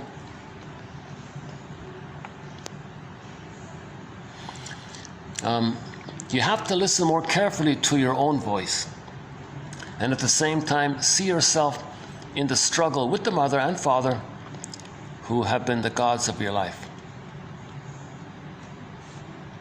People say to each other in many ways, sometimes I feel like a motherless child, a long way from home. Sometimes I feel like a motherless child. Yeah, I can't sing. That version, the cover we have for this is the one by Hootie and the Blowfish guy from that band, the Cracked Mirror album. It's just a one minute snippet. Sometimes I feel like a motherless child. People say to each other in many ways, sometimes I feel like a motherless child, as they convey the wish to be comforted. We all have it to some degree. Divorce is frequently resorted to by those who cannot divorce themselves from their neuroses. Yeah, Katie Lee's second album sequel is called Life is a Bed of Neuroses. Roses, like you take neuroses, new roses, but it's neurosis, neurosis. Life is a bed of roses. Life is a bed of neurosis. This is definitely Edmund Berkeley here. They're definitely quoting Edmund Berkeley. His whole famous book at that time was called Divorce Won't Help. Really? You think that by divorcing your mate, you're going to divorce from your inner conflicts? Oh no, he says. Your inner conflicts will faithfully follow you into the next relationship. No matter where you go, it'll follow you. So face your inner conflicts, save your marriage. Divorce won't help. Another way of saying it is this: divorce is frequently resorted to by those who cannot divorce themselves from their neuroses. So you have this inner conflict and you blame the partner. What if I leave the partner? Oh no, that inner conflict will follow you and still be there in the next relationship. Heal the inner conflict first so you can save your marriage. Divorce won't help. Next one here. He unconsciously sought the same behavior in a wife. So the way the mother treated him, okay, he unconsciously sought a woman who was like that. Why? So he can voice his anger at his mother. So when he was a child, he didn't speak up to his mother. Find someone who reminds him of the mother, okay, and then speaks up to the mother, seen in the proxy of the wife playing the mother. dominated by voices from the past. So finally, he's got to consider the needs of his wife, not see the wife as his mother. He chose a woman who reminds him of the mother, because now he feels stronger to fight with the mother. If she reminds him of the mother, he can continue that fight with the mother. The wife might say, hold the phone here. I'm not your mother from the past. Your fight with the mother, you're putting me in the role of her back then. Yikes, I wasn't there back then. I'm me here. I'm not her from back then. So he's got to unblend from the mother. And Bruce Springsteen, okay, Independence Day song, Toronto, your mission, should you choose to accept it. To an end to, oh yeah, so, okay, but there are cases when the people should divorce, right? That would be an end to hypocrisy if the marriage is really loveless. So sometimes it's needed, right? But the underlying issue, but even in those cases, the underlying issue remains hidden and thus rarely dealt with. The same conflicts will be perpetuated by both husband and wife in the next marital relationship, and the same guilt will result unless each faces the reasons for his previous incompatibility. Okay, so same idea. You're just going to carry the same inner conflict in the next relationship. Okay, Don Juans and Playboys and the female versions of them, Donna Juanas and Playgirls, etc., feel guilty about remaining true to one partner. Why? Because they equate the one partner to a parent. You see, so immediately every person is the parent, so they got to run away again all the time. But they search for the hope. Could they be the perfect one? No, they run away. They can't stay long for that short little brief time.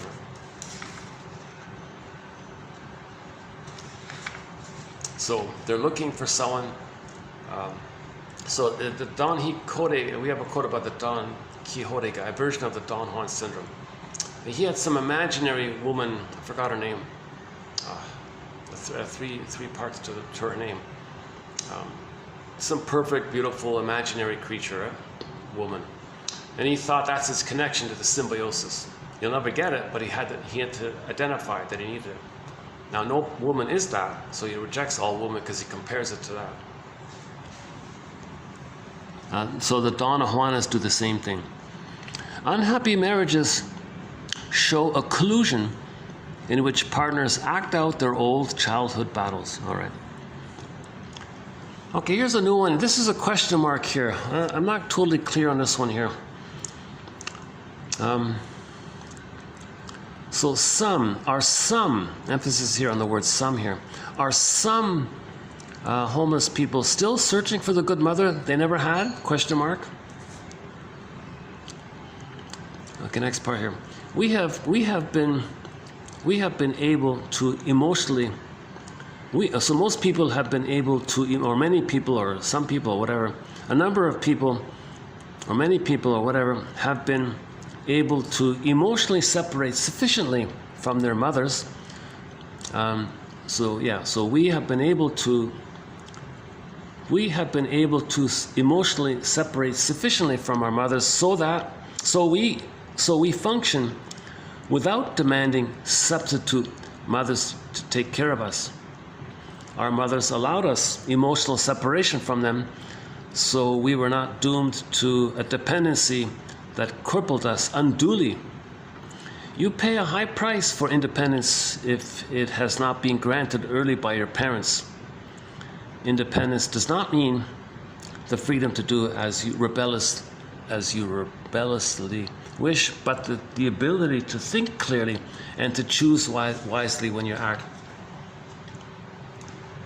I think this, if I remember correctly, I'm just going to paraphrase here.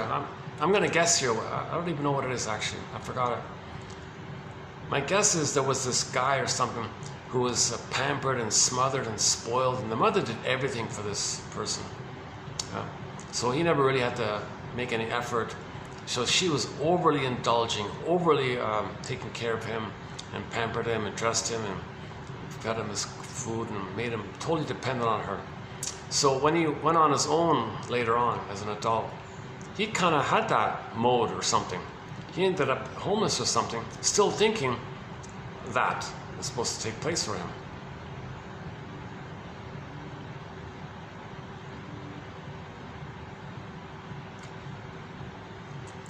I don't know if it's helpful or not, because most homeless people obviously don't want to be in that state. 99.99 don't want that state, obviously, right? They were probably scapegoated by their parents or by others or something. Or maybe they don't want to participate in activities that at other people's expense or something. Or maybe it's just a piece of maybe it's just a part of the situation. Or they don't want to take care of themselves, because if they're homeless, maybe they think, well, maybe someone will come in and help them. Now, psychologically, they need help. So that part is true, obviously. Yeah, let's update. Yeah, that's our first quote on this topic here. So a huge question mark. We'll revisit it another time here. If you know the truth about your feelings, you'll sleep better. The truth about yourself will not hurt as much as your denial of it. Denial can prove to be your psychic accuser of guilt. So denying the truth is more painful than accepting the truth. The truth will set you free. But if you resist that and deny the truth, that always you're being criticized by it. Only you can change this verdict, this situation. An essential part of the truth about yourself centers on distorted fantasies that, as a child, you were bound to concoct about yourself, your parents, etc.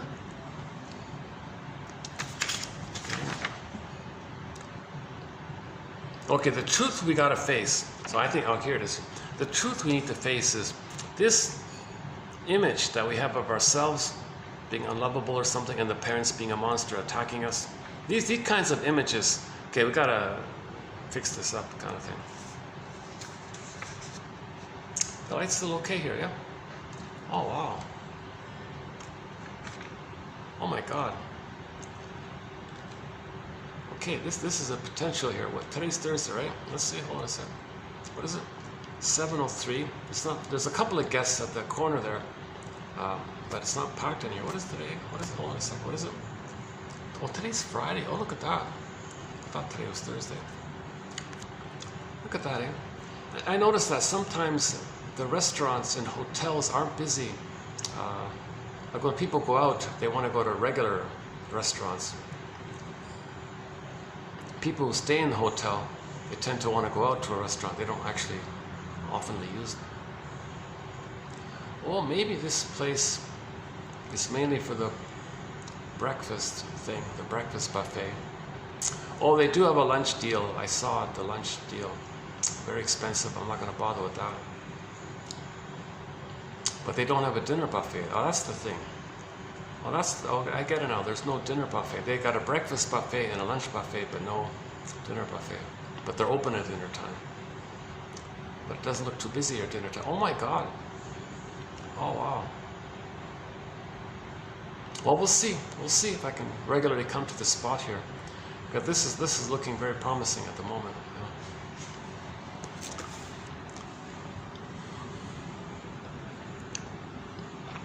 More than half of all marriages end or self-destruct because the concept of eternal bliss is sheer illusion.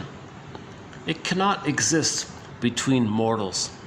No mortal is perfect and thus cannot provide that desperately wished for euphoria to himself or someone else.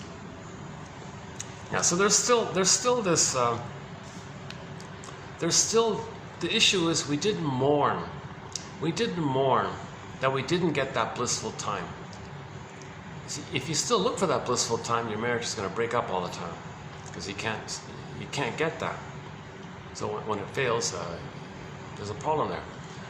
The way out of this dilemma is to admit it. You didn't get it, you're not going to get it. Okay? Admit the truth that you didn't get it and you're not going to get it. It's the Janoff's line, it's the death of unreal hope, that's the birth of new life.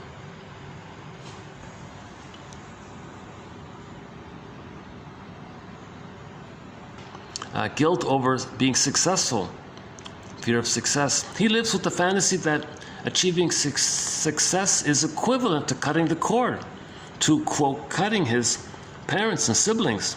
This unreal fantasy has to be faced. Yeah, some people think if they're successful, they're betraying their family. So they stay dysfunctional to be loyal to the family. So you got to cut the cord. He thinks if he's successful, it hurts them. Hence the cutting metaphor. All right. If we are not able to fully mourn previous losses, we will continue to carry with us throughout life the repressed sorrow and anger at all the losses we have never accepted. Okay, there's the snowballing effect. You keep carrying this sorrow and anger because you can't mourn. One shrink said all the problems in the world is because we're not mourning. Now again, the psychic structure, in order to mourn, is having an identity. How do you get the identity? Okay, get your parents a story, get the key, then you get an identity. You got to have a caring witness to feel safe with, to talk about this. So grief is healed when it's witnessed by a caring other.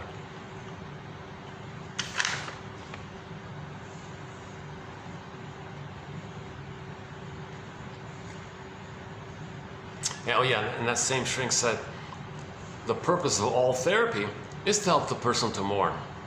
So the main message of the Disney film Inside Out, one of the messages in that Disney film Inside Out, was the importance of sadness. Because remember, Joy was always pushing sadness aside. She drew a circle for sadness. You stay in a circle here, and you keep it to yourself like that. And she pushed her toe like that, you know, get away. And then, but she learned that sadness is needed to be at the console. Then Joy could run the console. And in the trailer for the sequel of Inside Out, Joy says, sadness is in the house, hooray. So she celebrated that she welcomed, accepted sadness, because that means the identity is there. That means we can mourn. If sadness is not there, we don't mourn. People become curmudgeons and etc. You have to accept the spouse not as a stand-in for the voices of the past, but as a warm, loving, sometimes confused soul, same as you are, capable of accepting the realistic demands of marriage, but not expected to fulfill the unreal ones. And that's the problem, right? People have unreal expectations that they're going to invent a time machine and be the good mother for the past. We now have to be our own rescuers and nurturers, as our parents had to be theirs. Yeah. So a similar idea. We have to think in our minds, our parents, they need to self-reparent themselves. And we got to self-reparent ourselves.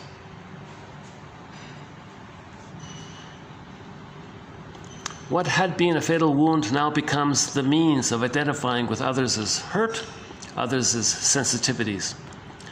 What had occasioned his isolation from others, what had made his hurt an all-consuming focus of his life and left him oblivious to the existence of others, now becomes his point of connection with others.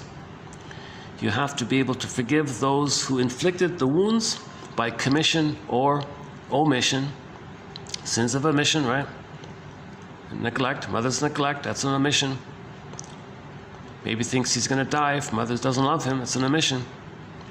Those who wounded you, Okay, in reality, those who wounded you are not the sadistic criminals they appear in your fantasies.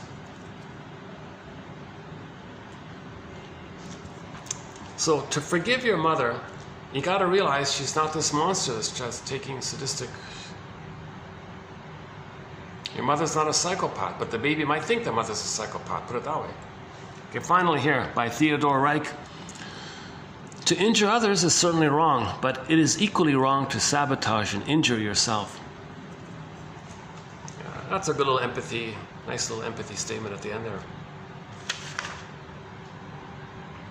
Okay, my hope is that one of these you might like. I gotta confess, I had the feeling about today's batch. Today's batch, maybe there's a bit of a dip in terms of the strength of the quotes here, but they're okay. They just kind of make it kind of thing. Yesterday was stronger. Tomorrow's ones are stronger quotes. So I would check, I highly recommend checking out the next one, 2822, parts 1 and 2. So let's see for myself here. So which one is my favorite here? Let's see. Okay, the images you make, the important about that. You are entitled to be different from your parents, okay? The internalization one, okay. Yeah, see, okay, your parents, they ask the child to rescue them. Yeah, that one there, okay. Sometimes I feel like a motherless child, okay. Divorce is frequently resorted to by those who cannot divorce themselves from their neuroses. Okay, I like that one. That's a good summary of Edmund Berger's main line in his self-help book called Divorce Won't Help. I like that one there, okay. Oh, one face of narcissism. Where's the eternal complaint? Okay, that's the clinging vine narcissist mainly. Always complaining, very negative, like so usually the singer personality patterns have a hostile, negative attitude all the time.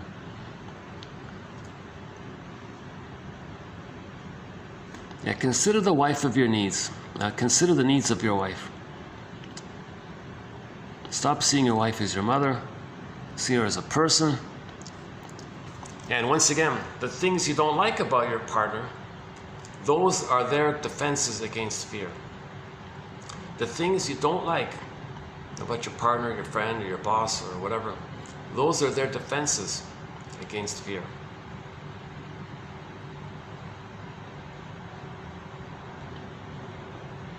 I was talking about the sidewalk bully characters, right? That's their defense against fear. What, to share, to yield? Yikes. Then the last time they trusted and shared, look what happened to them. So they have a fear in that area. So they're overly controlling because they think the world's the mother and they want to control the mother.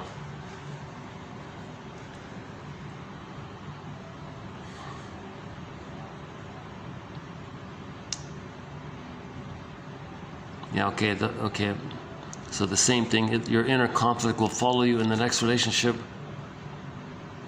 Okay, unhappy marriages show a collusion in which partners act out their old childhood battles. Okay, the Don Juans, yeah, okay, so they always equate every person to the imperfect parent that they're missing.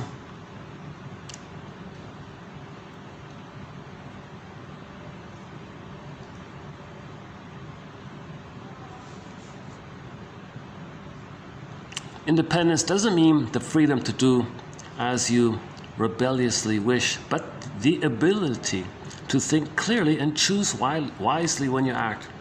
That's called self-activation, real self-activation. Okay, so Masterson's famous one-liner is, it's an aphorism, self-activation triggers abandonment depression, which leads to defense. So if the person wants to be authentic, he's reminded of the old pain with the mother. Now when there's pain, massive anxiety, we use a defense mechanism, whatever it is. Eating cookies or binge eating or whatever. Shopping, manic behavior, whatever. So the baby was authentic. He felt the abandonment depression with the mother. Then some kind of defense took place. He spaced out. Mother gave him honey on the rubber nipple, so now he's an emotional eater, or whatever.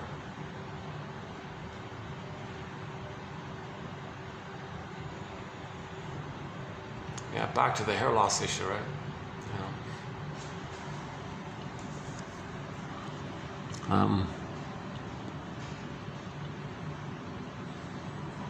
Okay, so we gotta face these fantasies that we have in our minds.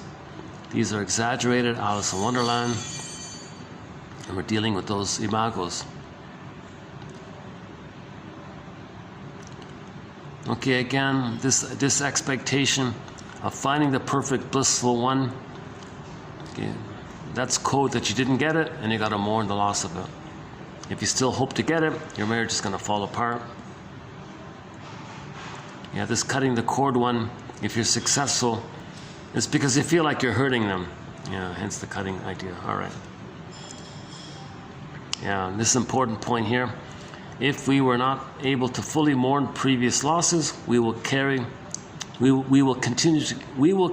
to carry with us through life the repressed hostility blues. At all the loss, at the repressed sorrow and anger, at all the losses we have never accepted. Okay, that's important. We have to mourn previously losses. Okay, that's basic. All right, the stand-in one. Yeah, okay. You have to accept a spouse not as a stand-in, not as an emotional reincarnation of the voices of the past. See your partner as a regular person, an ambivalent person, a confused, traumatized person, a loving person, loving but confused, ambivalent. Same like you. You're loving but confused. Okay, just ambivalence. All right. We have to self-repair in ourselves. Okay. Yeah, you unconsciously think your mother is a sadistic criminal. I gotta face these kind of fantasies here. See them as a human. Get their story. To injure others is certainly wrong, but it is equally wrong to sabotage and injure yourself. Yeah, I like that last one. The last one, and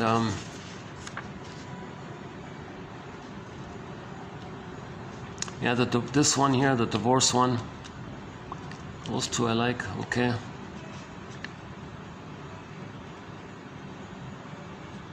I think this first one is not bad. Yeah.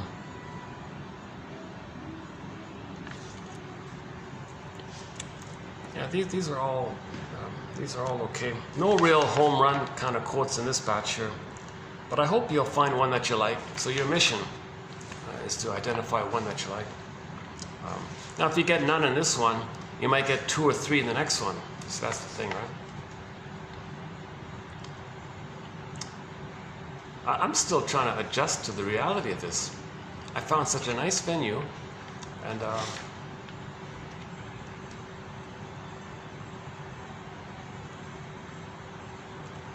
they're letting me have this sectioned off little corner here.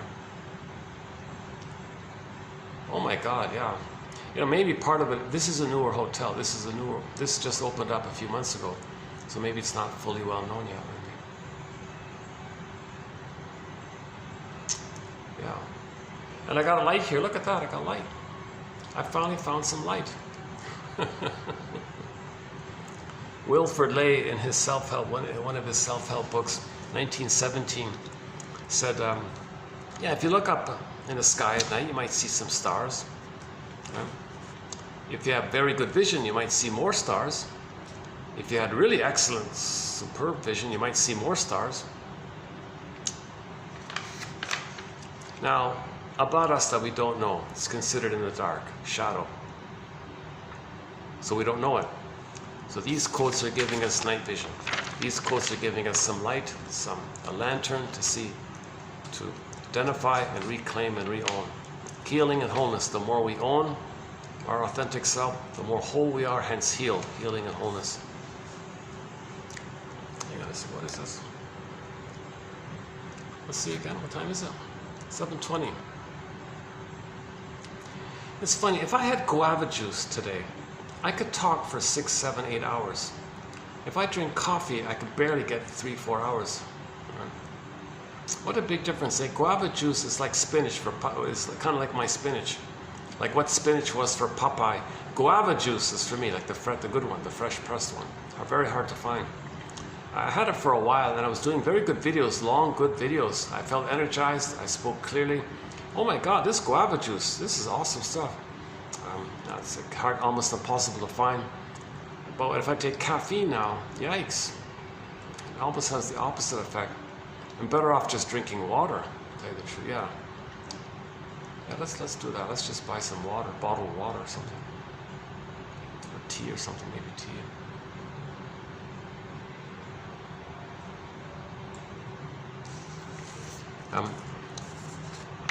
In the next video, we got some really good ones coming up, 22. I already did a quick part 1. Actually, I just zipped through in part 1. I read them, but I didn't discuss them. I'm going to do part 2 and discuss them. So they're good quotes. So if you want a preview of 28, 22, go to the part 1. It's only 10 minutes long. But there's some good ones in here.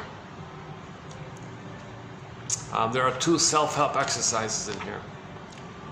So very good ones. My favorite one is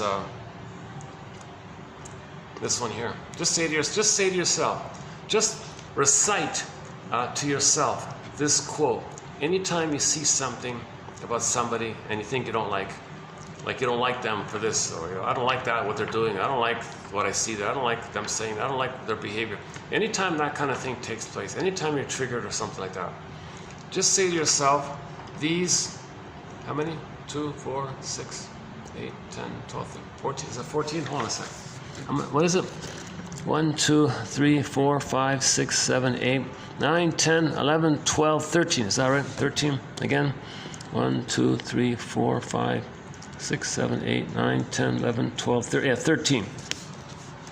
Okay, try to remember these 13 words. Usually, that's the first one, right? Usually. Usually. Okay, that's easy to remember. Usually. The things you dislike in a person. The things you dislike in a person. 2, 4, plus 2, that's 7, right? So you got 1, 7. Okay. So usually, the things you dislike in a person. Okay, so 1 plus 7. Yeah. Usually, the things you dislike, I'm trying to remember myself, huh? Usually, the things you dislike in a person. Usually, that's the 1, usually. Okay, the next 7. The things you dislike in a person. The things you dislike in a person. 3, 2, 2, 4. 2, 2, 3 makes 7, yeah, okay. Usually, the things you dislike in a person are his defenses against fear. Are his defenses against fear. 1, 2, 3, 5 plus 5. So 1 plus 7 plus 5, yeah. So usually, the things you dislike in a person. That part's easy, right? Usually, the things you dislike in a person are his defenses against fear. Are, there's the verb, right? Are. How about that? Let's just put 1 there. So 1, 7, 1, 4. 1, 7, 1, 4. All right. But that doesn't help too much, does it? All right. Usually, the things you dislike in a person are, and then 4 words, his defenses against fear. I like what she did here, Miss Freeman here. Usually we talk about defense against anxiety. Well, anxiety is fear, right? So just say fear. And you search for the fear. Usually the things you dislike in a person are his defenses against fear. Let's see if we can think of another example here. Let's see.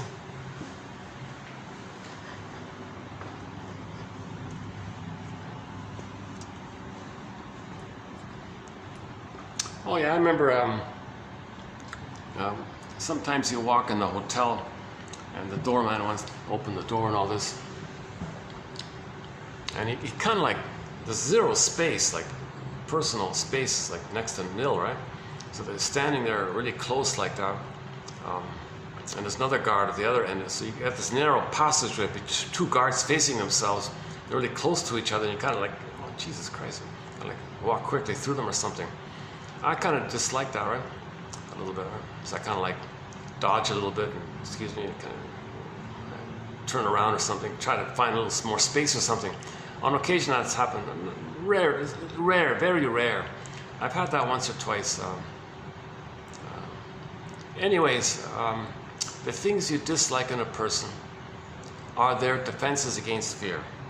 Okay, so let's say I don't like anybody who extends in your personal space too closely like that. So why would they do that? Okay, how is that their defense against fear? Maybe they feel alone. Maybe they have a fear of being alone, and they want to be close to someone. That implies they're afraid to be alone. So if they're alone, they think they're not needed, they're not important, they're not valuable. So if they step close to you kind of thing, they feel connected, they feel important or something, they feel they're doing something or something. They don't feel alone, so they do that to not feel alone. Because if they feel alone, or at a distance or something, they think, well, maybe they don't need me, my job's not important or something. Does that work? So the guys who cramp your space when you're trying to enter in kind of thing, how is that a defense against their fear? Okay, maybe there's a lot of fear of the tension of their job. Maybe there's tension in their job, doing the same thing all day long or something. Maybe they're afraid of that tension of doing the same monotonous kind of thing all day long. Standing on your feet for 8 hours a day or whatever. So they need some kind of relief. So if somebody comes through, maybe there's some kind of new thing going on. Maybe they feel close to another person or something. Maybe they get some relief, some distraction, something that's different or something. Or they feel important or something. Or they think they're checking you out. I'm going to examine you. I'm going to be very clear. Check what do you got on you. I'm going to scan you. I'm going to make sure you're safe. I'm important or something. They'll make some excuse, a security excuse or something maybe. Or so how is what they're doing a defense against? What is their fear? What is the doorman's fear? If you were to just hold the door and give it a little space, you say hello or something, it's okay. But to give you enough space. Like one or two examples I have in mind, it's like they're really like, you got to be kidding me! I have to almost like turn to the side. Go, guys, come on, back off, give me some space here. So I like a pause a little bit, like a little gesture like that, almost. That happened just happened once actually. No, it happened twice. Yeah, that happened twice actually. So the guy's doing that. So if I don't like that, or I find that annoying, means I don't like it. That behavior is their defense against fear. I'm still trying to figure out, what are they afraid of? What are they afraid of if they don't engage in that behavior of crowding on you?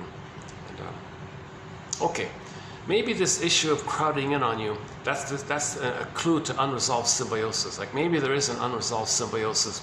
Oh, we want to have this really intimate, close stand, like one millimeter from you, like really close. Maybe that implies that need wasn't met. So if somebody passes by and they miss it, they're reminded of not being close. So that maybe they have a fear of abandonment. Maybe what they're doing, if we layer it down, what they're doing is they have a fear of emotional abandonment. They have a fear of rejection, emotional abandonment, not connecting, lack of secure attachment. Maybe that kind of fear like that. So when someone passes by, there's the mother, be close to me. So if they stand back, oh, there's my mother. So they project the mother onto everybody who walks through. And then they got to be close. Because if they're back, wait a minute, there's mother passing me by and I wasn't close to her. I'm trying to get close to her. So I'm trying to get close to people. I got to work on that one. I got to work on that one. Let's try another one. Usually the things you dislike,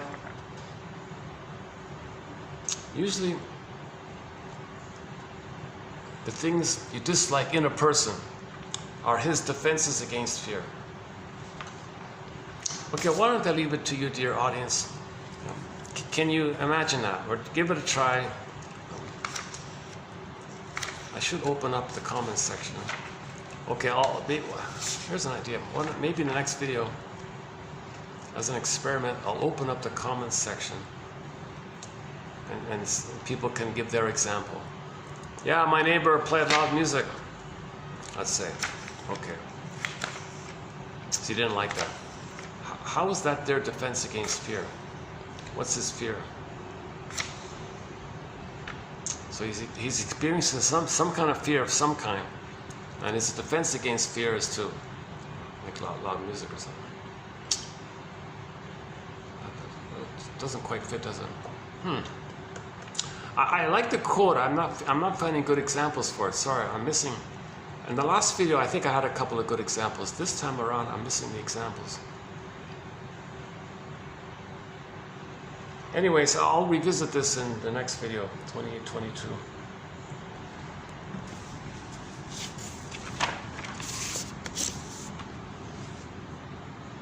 Oh, the hand that rocks the cradle rules the world. There's an interesting one, right?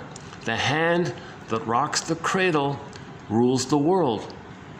Women bring love or hate to the world. Think about that one, yeah. What must I do, shrinker man? Face yourself. You must stop running away from yourself. What do you mean, face myself? See yourself as you really are.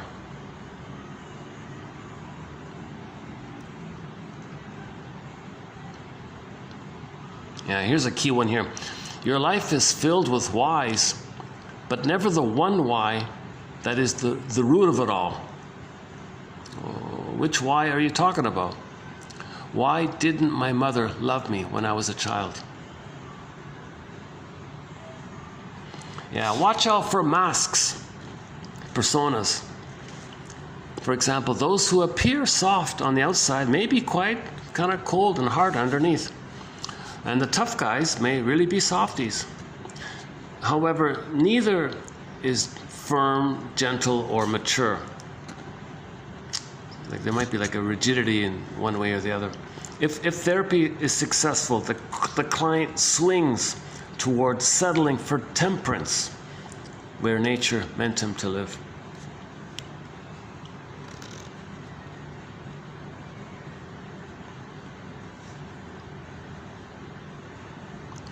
A neurotic is one who matures physically and cognitively, but not emotionally.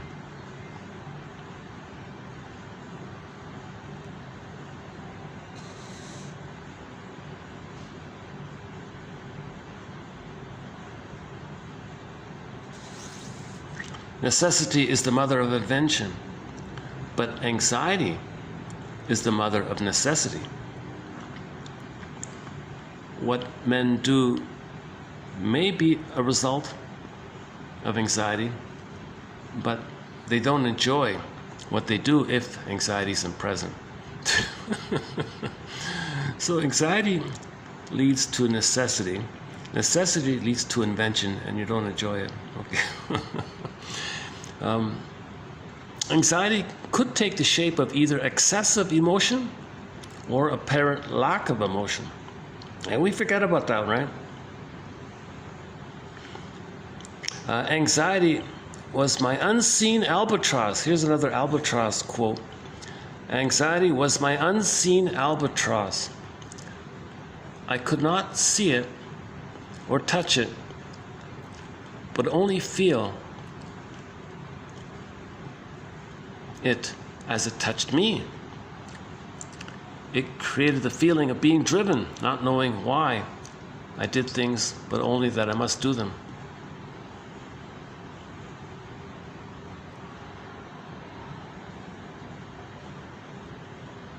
Attachment trauma lives long after its first occurrence. Once past, normally becomes a jumble that defies easy reconstruction.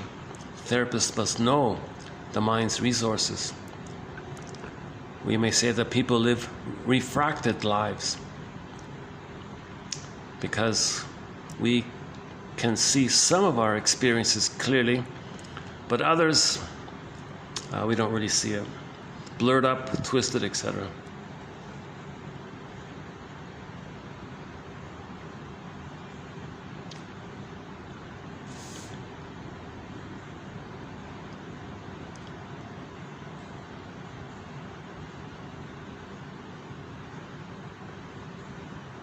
The hand that rocks the cradle rules the world. Yeah. Watch out for masks. I needed more than advice. I needed a new feeling about myself. Usually the things you dislike in a person are as defenses against fear. I gotta work on that one. If you cannot say to yourself, quote, my parents had their serious limitations, maybe their dysfunctions, and that's the way it was, well, we'll continue to, okay, fill in the blank. Right? Again, if one cannot say to themselves, quote, my parents had their limitations and maybe their problems and all this, and that's just the way it was, well, then they'll continue to, or first person. If I cannot say to myself, quote, my mother had serious limitations, perhaps even trauma, and that's just the way it was, well, then if I can't do that, if I can't say that, then I'll continue to, yeah, right, fill in the blank.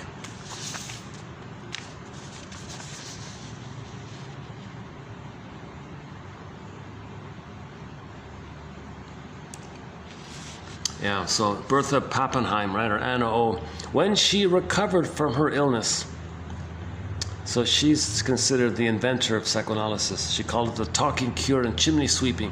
When she recovered from her symptoms, she returned to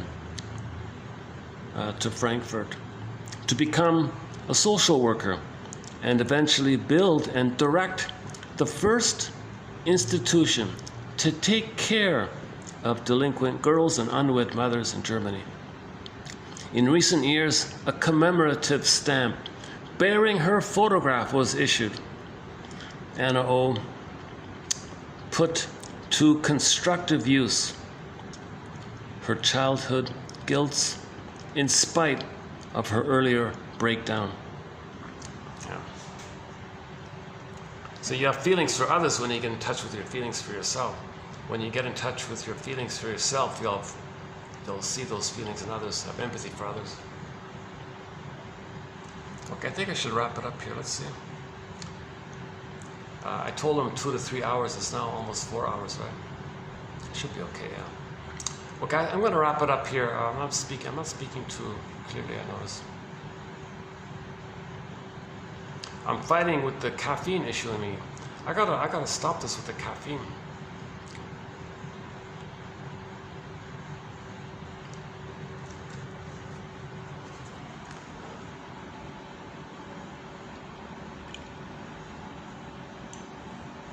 Okay, let's just end it up here with this nice view here, city night view here.